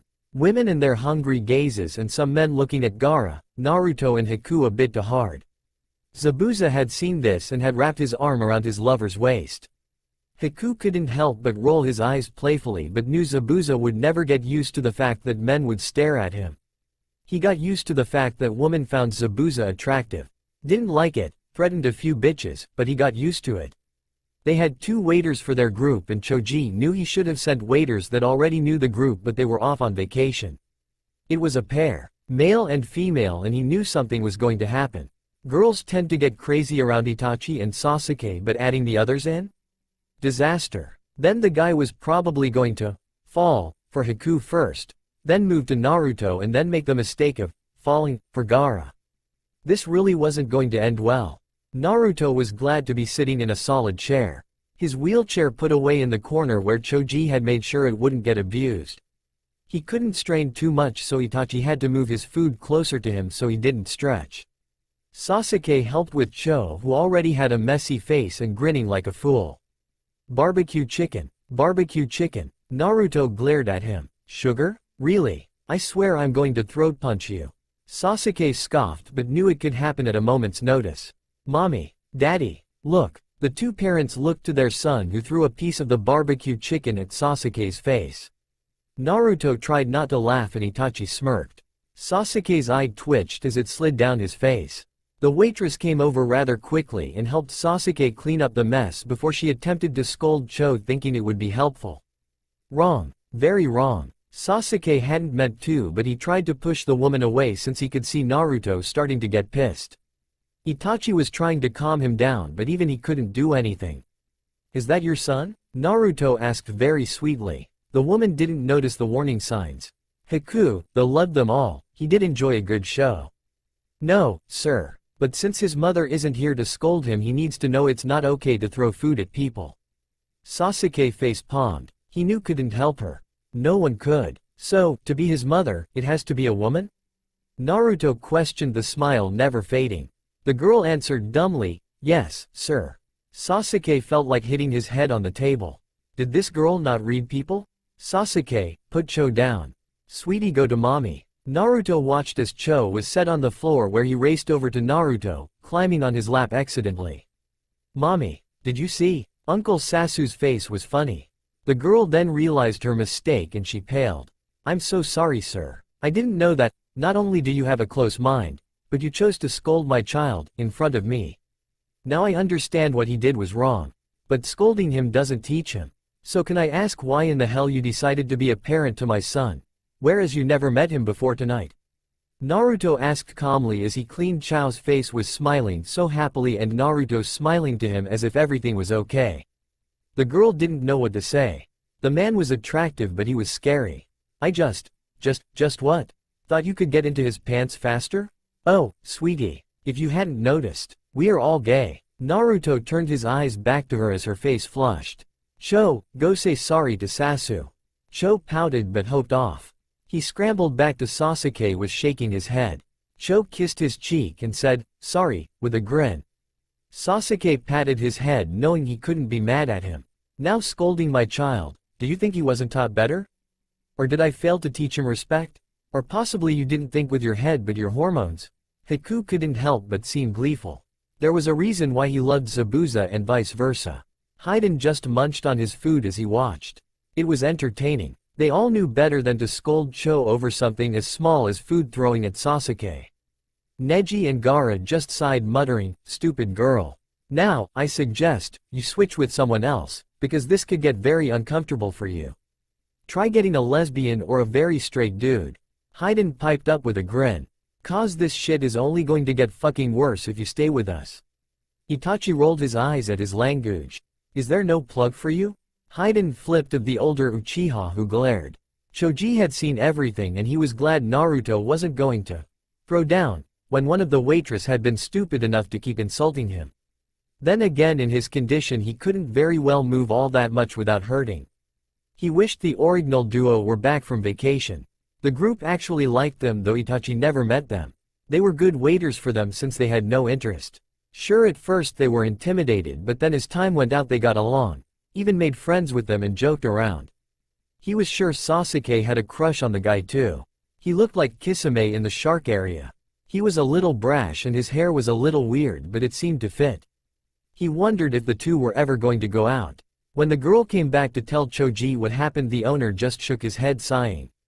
"Go tend to your other tables." He sent a rather manly woman as their waiter for the night, and with this the table seemed pleased. Though turned out it was a friend of Haku's from their drag queen days. Haku dressing up as a woman and the other dressing up as a man. That was how Zabuza met him. Haku was already a lawyer at a wimpy firm, as Zabuza stated before he scouted him after the meeting at the bar, and afterwards you could say the attraction was mutual. The evening was spent in peace. The other male had saw the humiliating scene of his partner for the night and had decided to keep any unwanted advances he had up his sleeve to himself. Though Naruto felt bad after a bit, knowing he had gone overboard. But when it came to Cho, he didn't hold back, and it seemed when he literally took a bullet for Itachi, that he didn't hold anything back either. But at the same time he knew it was reckless. Cho was still warming up to Itachi. To leave him a father who was absent for 5 years, well, he couldn't say anything. So when the girl blandly told him the mother had to be female, well, that pissed him off and made him think of Sakura. So yeah, he got angry. "Bye Choji. Come over soon." Naruto smiled as he waved to his friend as the owner waved back with a grin. "Don't strain yourself, Naru." He saw Itachi's eye twitch and Choji snickered. He swore he heard Sasuke say, "You have issues," before a, "Ow, hey." They were brothers after all. 5 months later, Naruto was fully recovered and had actually decided to be a stay-at-home boyfriend. Itachi was the one who brought up the idea. He knew it was selfish, but he also didn't think Naruto would go for it. But surprisingly he agreed. Now telling Minato was hell. The older male had tackled him suddenly when he was over, and Itachi was working with the dogs in the backyard. The dogs had realized who was alpha by then. They were almost full grown. At 6 months they were considered full grown. They had freaked out first at how Minato tackled him and were conflicted because of his scent. It was close to Naruto's, so they didn't want to make the mistake. In the end only one dog, Snowball, dragged the father off of Itachi, who glared at the other 2 dogs, who quickly lay down knowing they did something wrong. Naruto came out hearing the noise and sighed. "Dad, it's been 5 months now, are seriously going to tackle him each time you come over?" Minato grumbled to himself. "Snowball won't let you go unless Itachi says so. Or I say so. So, Dad, say sorry." Naruto instructed with a few inches taller Cho behind him. "Hi Grandpa." All 3 dogs wagged their tails but otherwise didn't move. "Fine, I'm sorry. I won't tackle you." Itachi let out a whistle and Snowball let his shirt go. Cho ran forward, and after checking with Itachi the 3 dogs began running around with Cho. It was intimidating for people to come near the family when they took the dogs for a walk. 3 huge German shepherds guarding the family? Well, manly Naruto and Cho? With a very serious Uchiha? No one was remotely that stupid. Well, besides a pink-haired banshee, who was serving life in prison with no possible future of parole. No matter how many appeals she filed, it wasn't going to happen. Itachi made sure he had buried her in enough charges she would never get out. During the course of the 5 months, Cho and Itachi had become closer to each other as father and son. Which made the Uchiha side proud, since that meant they could see Cho more often and that Naruto was back in their lives. Just Naruto. Not Minato, but alas, Naruto came with his whole family, and so did the Uchihas. Much to Itachi's delight, Naruto was left untouched besides the Sora incident. Though unfortunately Sora was still a part of his blonde's life, and Itachi really didn't like that. Didn't like that one bit. Kiba was eventually forgiven after 1 month since he unintentionally helped the couple grow closer and he actually started dating Shino. Naruto would have never seen that coming. They were in a good place. Right now, the small family was doing a small barbecue party. Choji supplied the meat and made his sauce that Naruto favored. It was up to the others to cook. Almost everyone brought their dogs. They were all in shape, and Haku still has pictures of the progress cause in some. Zabuza was shirtless. All felines were left at their respective houses. The 3 German shepherds were on the patio watching Cho play. Naruto felt bad, since Cho was the only child there. He often wondered if the boy was lonely, but he seemed pretty happy. He had plenty of friends in school, though he was sure his baby was going to get hurt later when he entered middle school. There was no way around it. Maybe, we should adopt a little brother or sister for Cho. He looks lonely, Itachi. Naruto pursed his lips, seeing Itachi tense slightly. Remember, this was the sole reason they got divorced. But now they were established, more so than when they were starting out. Has he said anything? Itachi questioned, glancing over to his son. No, but I'm scared he's going to get lonely and he's going to get hurt and he may not be able to talk to us. Naruto was the emotional one, they all knew this. Maybe you should talk to him first before deciding. I mean, he looks pretty happy. Plus between you two I think he'll pull through whatever faces him. Sasuke added, glancing to his nephew who took to playing with the other dogs. Also, your dogs freak me out. Itachi raised his eyebrow. They just do everything almost the same way. It's like you drained their personalities. Naruto stifled a laugh and Itachi's eye twitched. They are scared of Itachi when he's in badass mode. Naruto grinned and Sasuke rolled his eyes. Sasuke was in love with his middle-aged dog who was no longer fat. Well, Sasuke couldn't deny him his treats, so he had some pudge on him. The cat was the same way. He stole Rupert's treats, yes, his name is Rupert, and ate them, so Sasuke had to give them equal treats. Naruto, if you want to adopt another child, or see if you can have another, I will agree. Biological or not, I will accept them as my children. Meaning adopted. No way would he think about another man with Naruto. The blonde male smiled happily and Itachi couldn't help but smile faintly. That was until Sasuke ruined the moment with, "Hurry, you're burning the food." There was a loud pop and every's head snapped towards the back gate. All dogs stood up at alert while the 3 Germans stood to protect Cho, who got scared of the sound. A man came through the gate and the 3 Germans began to growl loudly. Others' dogs followed and everyone was standing up. Itachi glanced at Naruto, seeing that his blonde didn't make any movements or signs that he knew him. Itachi narrowed his eyes. Sasuke moved to get Cho, knowing that if he didn't Naruto would, and that would not settle well with Itachi. Who are you? Naruto asked, raising an eye, feeling his nerves stirring up big time. It was a man, he could tell, and the dogs didn't seem to like him. There was another sound and the dogs started barking. When the man stepped closer, Ru took the chance and attacked. Cho squealed, scared of the sudden movement. Ru, no. Sasuke caught the child before he could run after him and the other dogs took it as a go. Naruto didn't know what was going on anymore. His dogs had just attacked and Ru bolted first. There was another loud pop and Cho started crying loudly. Ru. The poor dog was on the ground whimpering and Naruto's eyes widened. The other 2 dogs, seeing their brother hurt, went ape shit. Daddy, Mommy. Cho screamed for his parents. It was then that the others let their dogs go. They loved Cho and the dogs adored the smaller child. Neji followed the pack of dogs to see if Ru was okay. He was shot, he could tell that much.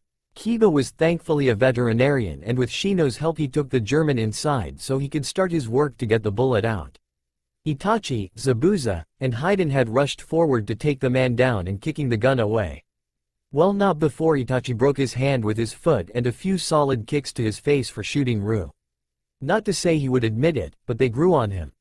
So he did love them like family. Naruto rushed to Cho, who quickly held his hands out to be held by his mother, and Sasuke went to go help the other 3 with the man. He tried to calm him down, knowing he was scared and terrified for Ru. When the man was officially knocked out, the dogs piled on the patio trying to see if Ru was going to be okay. Snowball and Sasu staying close to Itachi, though he could tell they wanted to see if Rue was going to be okay. Eventually police arrived within minutes and hauled the guy into the car. One of the officers was the man who tried to stop Itachi when Naruto's stitches opened up. He had made sure to keep his head down, but seeing the damage done to the guy, he was glad he had left quick. There were a lot of people at the party, close friends, and the statements were pretty much the same. We heard a loud pop sound first, then the gate opened. All the dogs got tense and started growling. The only ones who weren't leashed were Uchihas. Cho was close to the man, and when he got closer, one of the dogs attacked. When Sasuke was able to get Cho, the other two quickly attacked the man. We heard another shot and figured out Rue, the first one to attack, had been shot. So we unhooked our dogs and they helped take him down. Neji, Shino and Kiba helped get Rue inside the house. Itachi, Haiden and Zabuza took down the guy and knocked him out. None of us know who he is. Cho had refused to leave Rue's side when they had to take him to Kiba's animal hospital. Naruto told Kiba to go on and that he would meet him there. Itachi didn't chance it and sent Sasuke along with their dogs with them. The police had told them not to separate, but one look from Itachi had them take their words back. It took 1 hour for everything to die down before they got answers. Sakura sent him. Apparently she had convinced him that she was in love with him and that she would do anything to be with him. So he wanted to get revenge. Itachi was livid once more. Like much Sakura, Itachi was already planning on making him pay. He was also going after Sakura. Seeking death penalty. Bitch was going to die. Snapping out of his thoughts, his phone was going off. He saw it was Naruto. He answered it quickly. Daddy? The voice of his son filtered through and his small boy was crying. Sniffling now. Daddy. Rue isn't moving. Mommy started crying. Daddy? Daddy, Rue is going to be okay, right? His heart twisted. Cho knew Itachi wasn't a liar. But right now Itachi didn't know what to say. His son sounded devastated. He's asleep, Cho, so he doesn't feel any pain. Itachi didn't know how to handle this situation. Rue did what he was trained to do. Protect Cho at all costs. But Rue is going to wake up, right? Uncle Kiba can fix him, right? Itachi's words caught in his throat. There was a rustle and Naruto was on the phone. Tachi, Rue. Kiba isn't sure he can save him. He was shot on his shoulder blade and the only way to stop the bleeding was to cut off his leg. Itachi figured it out, but even then it might be too much. He's losing a lot of blood. Naruto was sniffling and Itachi was getting frustrated. Not at his family, at how helpless he felt. Where's Kiba? Talking to the nurses, getting ready to. Naruto couldn't say the word amputate. Give him the phone. It was a simple command and Naruto followed the order. Kiba took the phone wearily. Itachi. Save him, Kiba. I don't care what you do. Save him. Save Rue. Kiba swallowed thickly. It was emotional for him because he knew the dogs well. He played with them as puppies. So seeing one of them on his operating table, he couldn't stop shaking. I'll try. Number. Don't say try. Just save him. He got hurt doing what he was supposed to. Protecting my son. Save him, Kiba. Got Itachi. Got it. He hung up the phone and gathered his nerves. He went in and he wasn't sure what was going to happen when he came out. Cho was still crying and Naruto sat there holding his son his lap. Snowball and Sasu sitting there staring at the door where they knew their brother was at, and Sasuke just didn't know what to do. He sat there wondering how the hell a great day turned into a nightmare. His own dog laying there staring at the door. Itachi had finally came to be with them after unsure how it was going to be. The news could go either way. He took Cho in his arms, who was sniffling in his sleep. He had fallen asleep as he cried. There was much a small body take before becoming worn out. It's been 30 minutes and no one has come out. Naruto had grown very attached to the dogs. Despite Itachi scaring them, he often let them play inside the house and eat snacks. Rue would always be the partner in crime with Cho on getting more snacks. Always getting in trouble with Cho. Another hour passed and finally a nurse came out. Naruto? Kiba. Did everything he could. Naruto felt his eyes water. He couldn't breathe. The dog's ears popped up and Kiba called the nurse back. Get your ass over here. His heart is beating. In an instant the nurse was back in the room and Kiba was shouting orders as they worked quickly to keep the dog alive. He's going to live, Naruto. I fucking promise you. Rue is going to live. He's a fighter, just like you. Itachi wrapped his arm around Naruto quickly, who started crying. Even Itachi was having a hard time keeping the tears at bay. The three dogs present were whimpering, whining, wanting to see the other dog. "Ru, you son of bitch." Kiba breathed out as he held the adrenaline shot that was now empty. The dog's eyes were open some, but he was breathing. He was just tried. Clean his stitches. Put the cone around his neck and keep him hydrated. Make sure he eats something every other hour. He instructed his nurses as he cleaned himself up quickly. That was the most scariest thing he ever did. Ru's heart had stopped beating for 2 whole minutes and Kiba had called it time of death, but then Ru's back leg moved and Kiba took it back. He was desperate, but he saw sign of life. So he gave Ru's heart a shot of adrenaline. And it worked. His right leg had been amputated. Naruto and Itachi knew something going to be cut off. It was the only way to save him. They moved Ru first to a big cage area, making sure he was comfy before brining in the family. Snowball and Sasu went up the cage, quickly pawing at it to be let in. Kiba nodded his head and the door was opened. The two brothers crawled in slowly to not disturb Ru and laid their heads close to his. Naruto felt like crying all over again.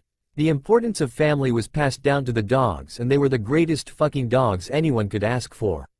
Rupert didn't move towards them, but seeing Ru calmed the old dog down. Knowing his friend was okay. "Thank you, Kiba. Thank you so much." Naruto hugged his friend, just relieved. He couldn't stop the crying. Even Itachi patted his shoulder, thanking him. Cho thankfully was still asleep. He was going to be happy to see Ru tomorrow. "I was told to save him. So I did." He grinned weakly. "I knew I would be good at something one day." He joked and Naruto just laughed as he cried. "It's going to take a while, but Ru is going to make a recovery. With Itachi's training, he won't notice the leg gone." Dogs are able to adapt quick to these situations. Especially with his breed. Since he's only 5 months, he won't notice much. Kiba stated, and Naruto was just grateful. His furry friend was alive and the bastard was in jail. In a week he can go home. When it's time to take his stitches out, I'll come by. But he's going to have to live with that cone for a while so he doesn't get to those stitches. Itachi nodded, confirming that they will do what they need to for Ru. He's pretty out of it now, so you guys can come by tomorrow and see him. He should be lucid by then. It's the pain we need to manage for the week. He explained. It was all so stressful. All so tiring and emotional. Naruto was just happy his family was safe and that Ru would get to come home. "Let's head home then. Snowball, Sasu. I know you guys are worried, but we are coming back tomorrow." Naruto saw the dogs pick up their heads, lick Ru's face a few times before crawling back out and moving to them. They wanted to stay with their brother. "Come on guys. Sasuke, are you staying the night?" "Yeah, too late and too worried to leave you guys alone." He gave a tired grin. After another few minutes they were in their respectful cars with their dogs and headed back to the house. Kiba and the nurses on shift cleaned up the operating room and checked on the current dogs they had. Afterward it was time for Kiba to go home. His night couldn't have been more stressful, filled with a side of emotion. After that month things were returning back to normal. Ru had finally come home and Cho had been so happy. At first he was confused to see his leg was gone. But within minutes he was helping Itachi take care of him. Feeding him by hand due to the cone, even standing next to Itachi to train him. Thankfully it was the summer so he had no school. The fur on the stump was back so it looked a lot better, and when Kiba came to take the stitches out he was pleased with the progress. He still gave them pain medicine in case Ru felt it later on, but seeing how well he was doing he didn't think he needed them. Even the dogs made good Uchihas. "Mommy, Ru ate my cookie." Cho whined and Naruto poked his head out from the laundry room to see Ru looking innocent sitting there and Cho pouting. He raised an eyebrow and Ru whined, laying the ground going belly up. "Yeah, he ate the cookie. Ru, go to timeout." Naruto ordered the dog, who whined again, but he went off to a big enough cage and Naruto went and closed it. Itachi had decided to give them timeout cages when they did bad things. At first Ru couldn't balance too well on his leg due to muscle. So Itachi bought a treadmill to have him run, jog for 30 minutes and then cool down at least 3 times a day for the month. He didn't want Ru at a disadvantage because of his missing leg. He still trained them the same, though a few times Ru would be slower than his brothers, and even if he looked defeated he kept pushing through. Itachi was proud of the litter he picked. Whereas no one wanted them, he took them in and now they were part of the family. "Daddy is going to be home soon, Cho." Sho, did you let Rue have another cookie? But, mommy, he was limping. Naruto found this response too adorable and just sighed. Sweetie, we talked about this. He has to limp like that now. He doesn't have his other leg, remember? So his walk is different. He remembered the first time Cho asked. Itachi didn't know how to respond, so Naruto was left to tell him. Cho had cried, saying it wasn't fair, Rue had to be different.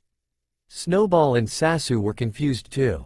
They didn't know if they could play with Rue for the first few days, but after his stitches were gone, Rue was back to normal and all of them were roughhousing in the backyard.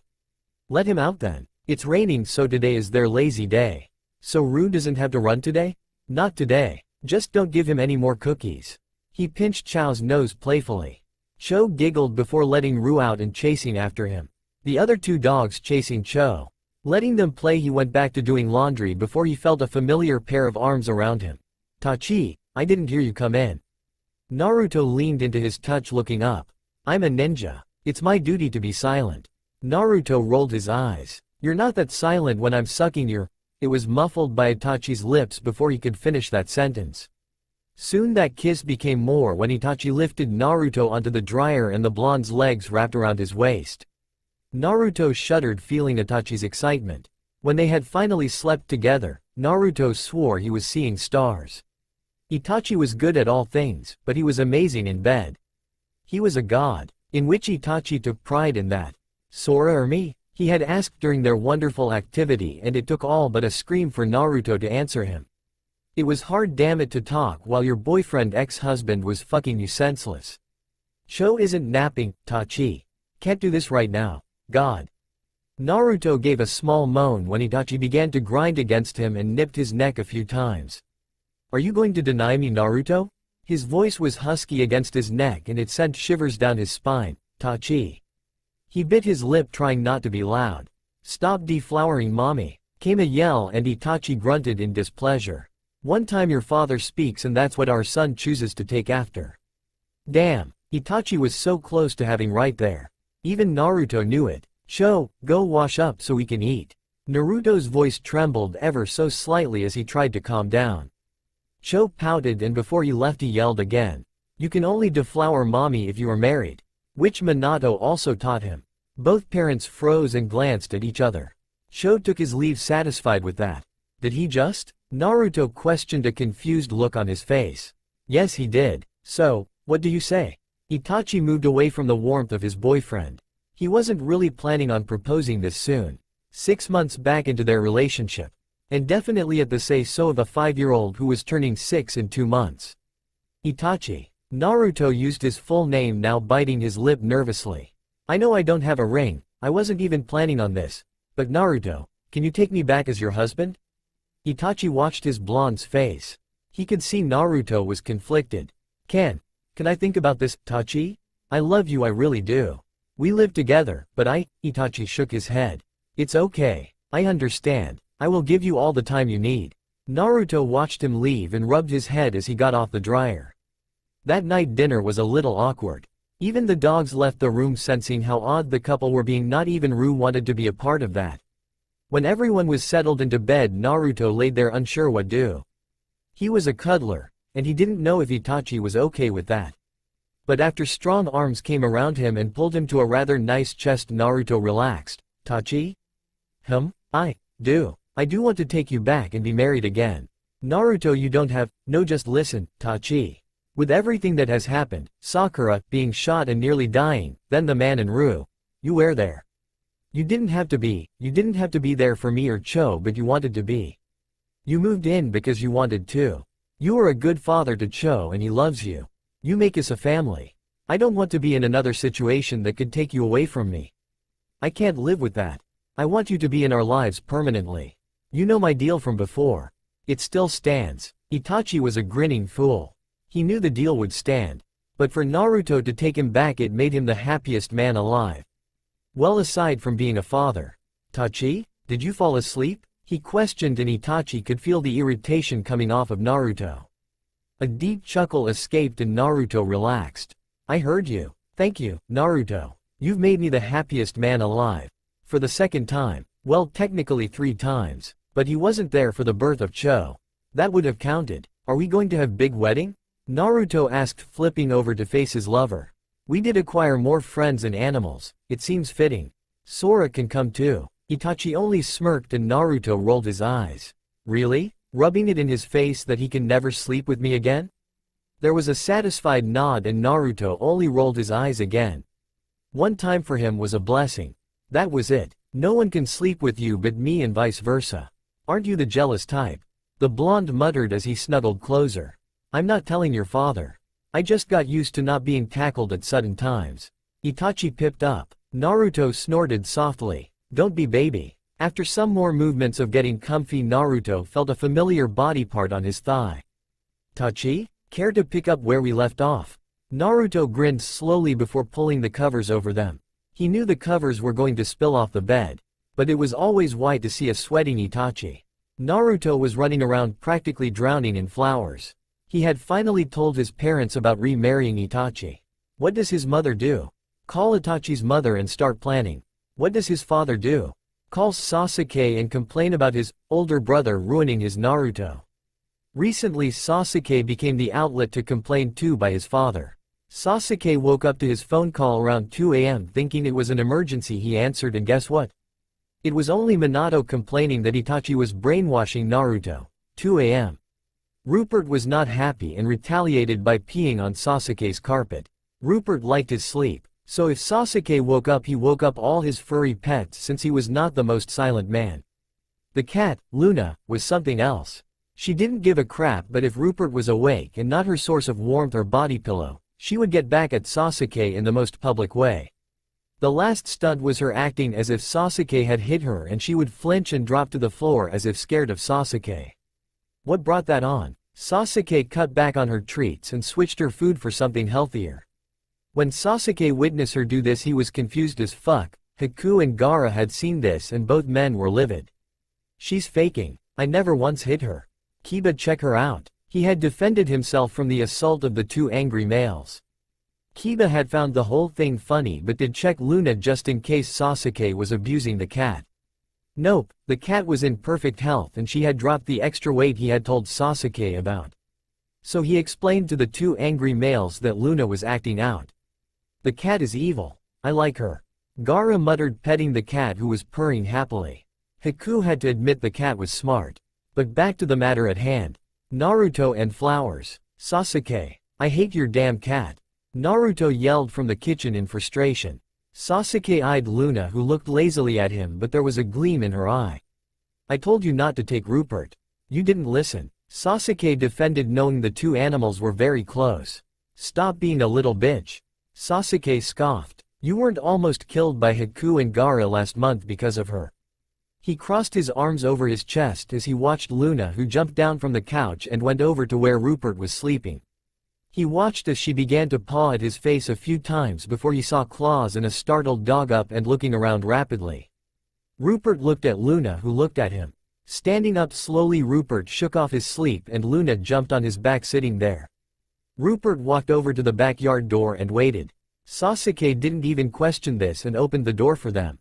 Rupert walked out to the backyard. Sasuke closed the door and he turned around to see Naruto staring at him. What the fuck? Sasuke huffed. Don't question things I don't understand, was his response. Naruto had come over to look at the flower arrangements Ino had made for his wedding. Sasuke had offered to keep it in his spare office. It was a test arrangement and Naruto loved it. When he went to pick up to look at more closely, the damned cat jumped out and startled Naruto and the flowers went everywhere. The week before, Naruto had took Rupert to go to Kiba's to get checked since he was taking Ru and Sasuke didn't have time. The dog was older so he had more checkups. Well, he lost track of time and he kept Rupert for the whole day. When he got in, Luna was very calm and very pissed. Sasuke at first asked Kiba if that was normal. I don't know what to tell you. They are rescues so they see things differently. Bonds are different. I looked into their past homes. Rupert was given up cause he was getting old. Luna was given up because she became violent. From what it seems, the two families lived close to each other and got the two around the same time, so they grew up with each other without the families knowing. I'm assuming when Luna saw Rupert wasn't there anymore she got angry and hurt. Thus her being given up. Shelter couldn't put her down because she was calm and happy. Rupert was in the same shelter. Kiba was able to get most of the information. Granted, he was disgusted with the fact why Rupert was given up. Rupert during his time in the shelter wasn't responding either. He was sad and wouldn't eat. Soon as he knew Luna was there too, he began eating. Eventually the two were allowed to share a living area. Whenever someone tried to split them, Rupert would grow depressed and Luna violent. Sasuke could understand this. They were best friends and they had no one else but each other. So he stopped questioning the two after a while. Luna was actually being put on the list to be put down. Since people were interested in adopting Rupert but not her. At this, Sasuke gasped as if shocked. How could anyone put her down? Sure, she was a little sadistic and mean, but really she was a sweet cat.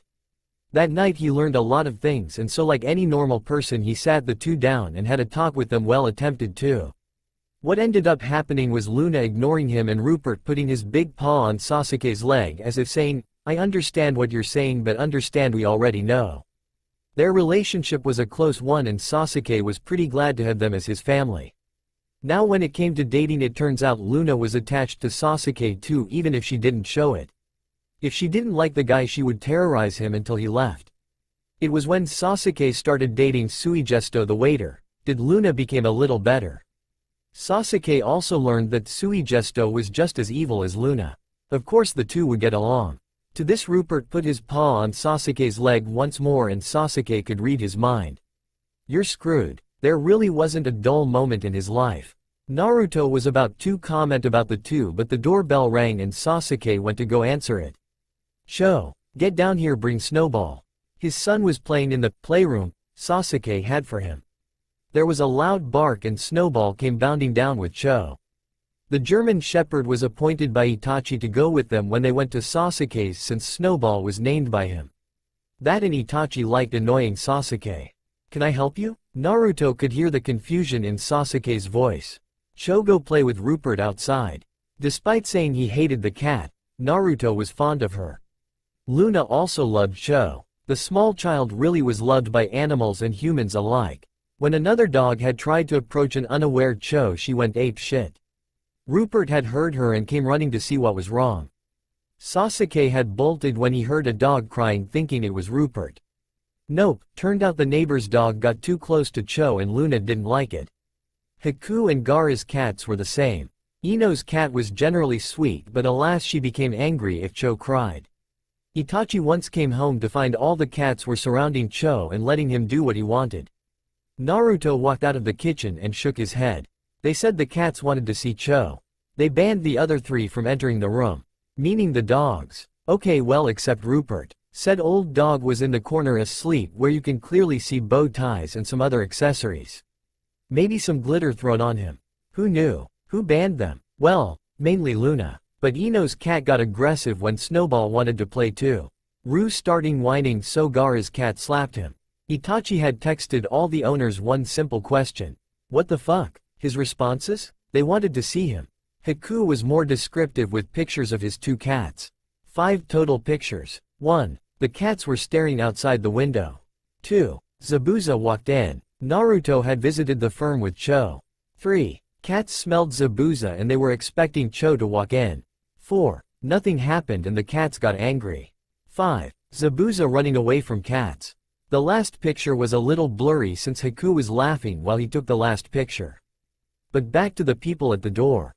Naruto could tell Sasuke was getting a little annoyed, so he headed to the front, seeing unfamiliar people. Hey Suke, what's going on? He questioned when he saw Sasuke's face. These people want to see Rupert. Apparently they are his original family. Naruto raised an eyebrow looking at them. They seemed young, perhaps a few years older than him. Oh, the ones who gave him away because he was getting old? Naruto knew the story and his smile might be cheerful, but underneath he was disgusted.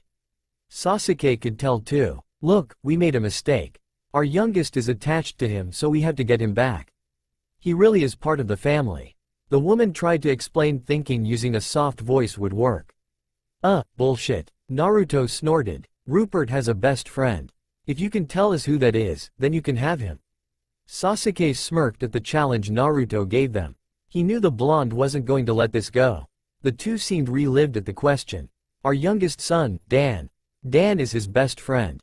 Sasuke snorted softly. Wrong. His best friend was your neighbor's cat, Luna. When I say was, is because she now lives here. She was adopted into the family once her family gave her up. The couple seems surprised at this. We can take them both then. Please don't you have kids? It's hard on them. The man tried to reason. Naruto raised an eyebrow. I would do anything for my son, but at the same time I would also think about the animal too. They have feelings and they know. That and Naruto would be damned if he ever thought of giving up his furry animals. He came to think of them as his own sons too. Big brothers that protected Cho. You can see him, but taking him is out of the question. You should have fought this hard to understand him. Naruto would make them feel guilt. The other would never forgive someone like them for giving up such a great dog. But now he was with Sasuke and Luna was happy too. Cho, come here. Bring the others. Naruto called out and running feet came in. The giant dog that was Snowball walked in a calm fashion smelling new people. Rupert walked in with Luna on his back. Seeing his old family, Rupert ignored them completely and went for Sasuke, who scratched his head. Luna, knowing them, hissed since they were responsible for making Rupert go away once. Mommy, Luna is a princess. Naruto's eye twitched looking at the cat. Luna's tail just swished but he could tell she was grinning. Wow. Rupert, come here boy. Wow, he looks great. The couple couldn't believe that was their dog. Rupert didn't move and lay down next to Sasuke's feet. Told you. They remember. Naruto reminded them. The guy got frustrated and glared at Naruto. No one asked you. We said sorry and we came to get him back. That's what we are going to do. Sasuke glared when the guy yelled at Naruto. Cho didn't like it and kicked the man in the knee. The woman gasped and grabbed Cho by his arm. So rude. You don't hit Pao. Luna had leapt into action when she grabbed Cho. Luna dug her claws into her leg, hissing angrily. Naruto grabbed Cho, quickly looking him over before ushering him upstairs. Snowball was on attack mode though. Hey, get that fucking thing off my wife. Naruto stopped the man from touching Luna, but the man tried to punch Naruto, who didn't have enough time to block. Sasuke watched as the guy punched Naruto where he was shot. Though he recovered, the blonde was still sensitive in that area. Snowball growled threateningly and stepped in, snapping his teeth when the guy tried to get closer to Naruto, who was on the floor clutching his stomach. Luna finally let go of the woman before running up the stairs where Cho was hiding, making sure he was okay. Rupert was growling as well, and when the woman tried to take him by his collar, Sasuke pushed her away, scowling. He's mine. You've caused enough trouble, bitch. Get the fuck out of my house. The man didn't let up. We are taking him. Call the fucking police if you want. The man tried to take Rupert's collar and without warning, Snowball clamped his teeth around the man's wrist. Help Rupert, Luna. Naruto swore his son was a fucking animal tamer. Because next thing he knew, Sasuke was helping him up and he witnessed Luna attack the man's face. Snowball had finally let go and was nuzzling Rupert, making sure he was okay while growling at the wife to make sure she didn't close to the older dog. Granted, Luna and Rupert were the same age, Luna had the fight in her. Rupert couldn't be put in risk, and it seemed the animals knew this. Eventually the police arrived and so did animal control. The three animals were put in the back of the truck and Naruto was going to kill someone. Sasuke close to killing someone, mainly the couple who were bloody. They were protecting us. Why the fuck are they being taken away? Naruto yelled angrily. They injured 2 people, sir. We need 2. They attacked us and tried to forcefully take my dog. The asswipe assaulted him. He pointed over to a still wincing blonde. Our animals are trained to protect. That is what they did. Sasuke was close to murder by now. Rupert was ours first. We came to get him back. You left him to rot in a shelter. You couldn't even tell us his best friend's fucking name. Sasuke yelled, finally having enough. Daddy is going to ruin you all. A small voice came from behind Sasuke and Naruto. The two whipped around, seeing a very pissed Cho, a cell phone in his hand. Kid, go back inside, this is for grown-ups. The man glared and Cho gave his own glare back, which startled him. If you don't let my friends go, Daddy will ruin you. Naruto figured the smaller boy found his cell phone and called Itachi. Which meant Itachi was told what happened, meaning Itachi was livid and already heading their way. Oh yeah? And who's your so-called daddy? Another fag? Naruto's eyes widened at the language. Sasuke couldn't believe how much of an idiot this guy was. Cho smirked. My daddy is right there. He pointed to a black BMW.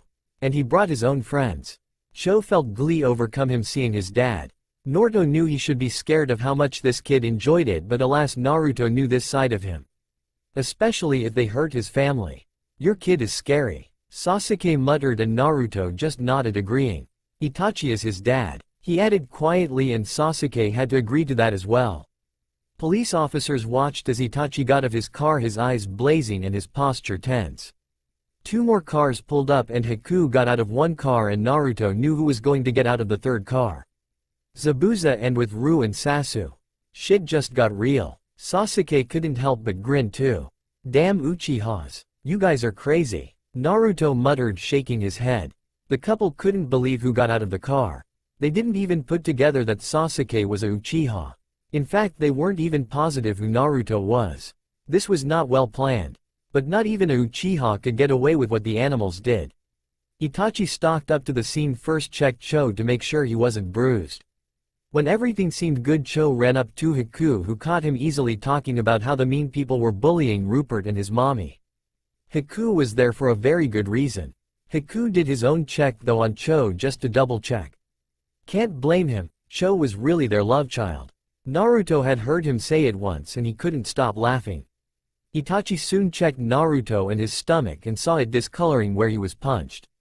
Someone marked his fiancé. Someone assaulted his fiancé. Bitch is going to die. He whistled and the other 2 dogs came to his side as soon as Zabuza let them go. Who is the officer in charge? A hand rose and Itachi beckoned the weary man over. Who is the one who took my child's dog and brother's pets? A shaky hand went up. Itachi beckoned him over too. Do you see these 2? He questioned, treating them like children. Haku and Cho watched the scene gleefully, a dark look on their faces as they enjoyed it.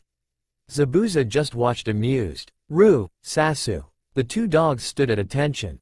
Go get them out. The 2 men watched as the 2 dogs worked together to free the 2 dogs and the cat. Less than 5 minutes. Snowball, come here, ordered Itachi. The dog came over quickly, bowing his head. Sasuke. Itachi nodded to his little brother. Rupert, come here boy. He didn't have to call Luna since the other was back on sitting on the older dog. He checked him over and checked Luna, and the 2 seemed perfectly fine to be back and out of the cage. If Itachi wasn't as pissed as he was then, he would have been proud of his dogs for getting the others out without much effort. Though he was sure it took a lot of processing for the dogs, but still a proud moment. He would reward them later once this whole thing was taken care of. Now, you 2, tell me. If these dogs were so untrained, so ruthless, tell me why they didn't go back to attacking those 2.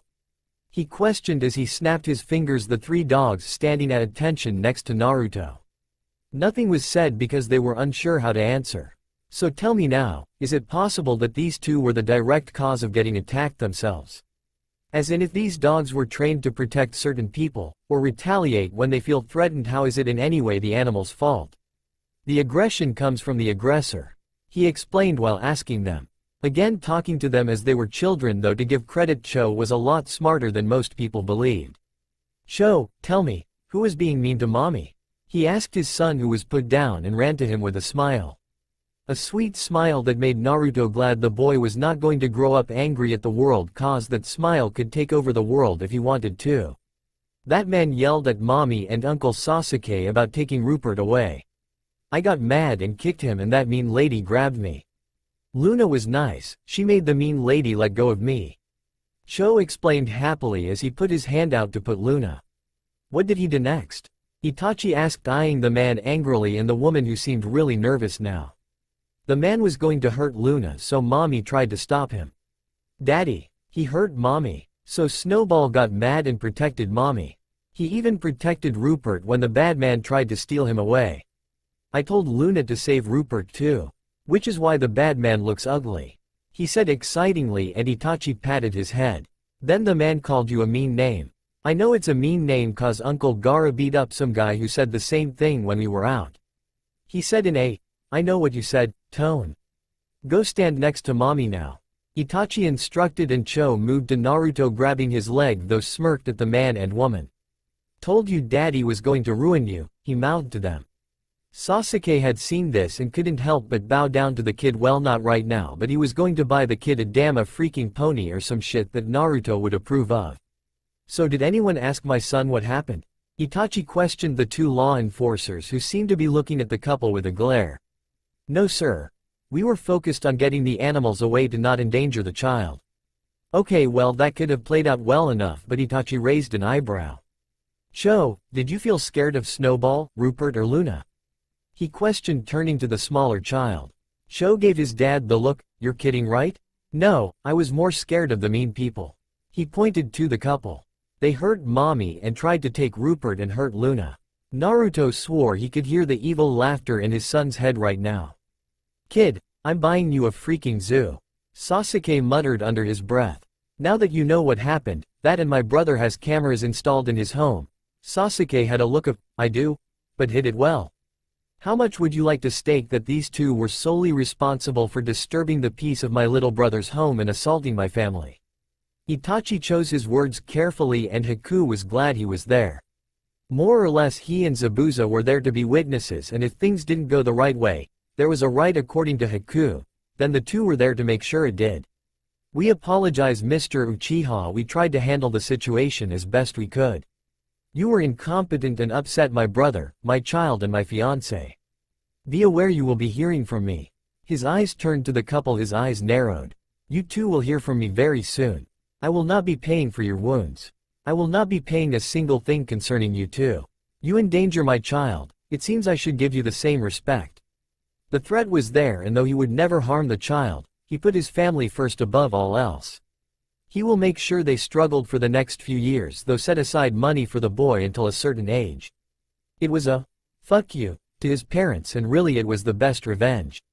Have them arrested and out my sight now. He didn't even wait for them and turned to Naruto. I want to get you to the hospital to make sure you're okay. Itachi noticed it was the same spot where he was shot. Naruto knew it was pointless to argue and just nodded, now very tired. Hey Suigesto. Haku greeted the waiter who just now pulled up, looking confused at the scene. Hiya Sharky. Cho greeted loudly to the oddly colored-haired male who grinned, sharp teeth showing. Sup brat, what the hell happened? He questioned, looking to his boyfriend who was ready to strangle him. Well, anyone actually. Luna jumped into his arms and put her paw on his cheek. Ah, I see. Shit happens man, shit happens. Suigesto stroked Luna's head and Sasuke screamed in frustration. They are both evil. That's how they communicate. Sasuke swore. Luna snorted and Suigesto just sighed, he just doesn't understand, and shook his head. Rupert put his paw on Sasuke's leg, his tail wagging. Sasuke looked down to the older dog and instantly he could read his mind again. Like I said, you're screwed. Take it like a man. Sasuke groaned and the other pair, cat and human, nodded to each other.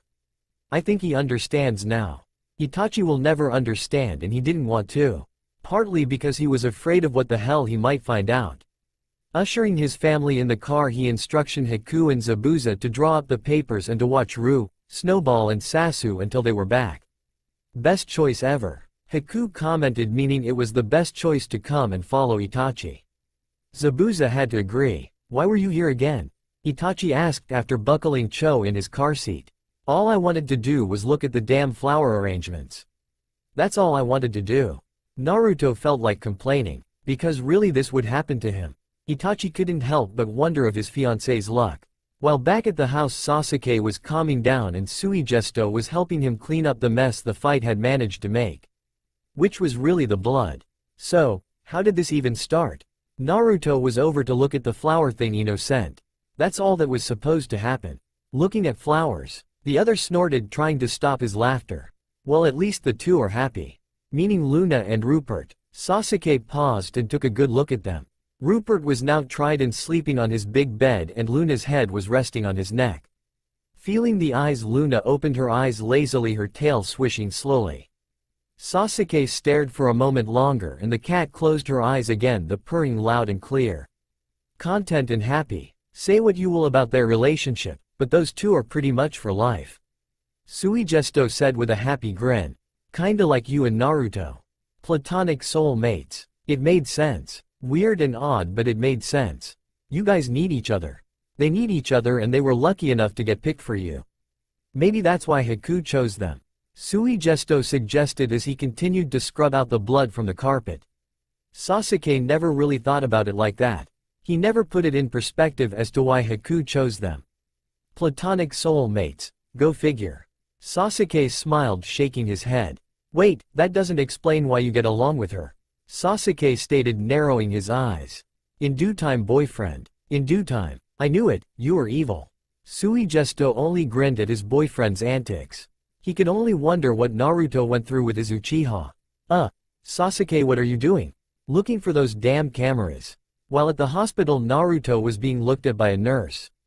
Itachi, does Sasuke really have cameras in his place?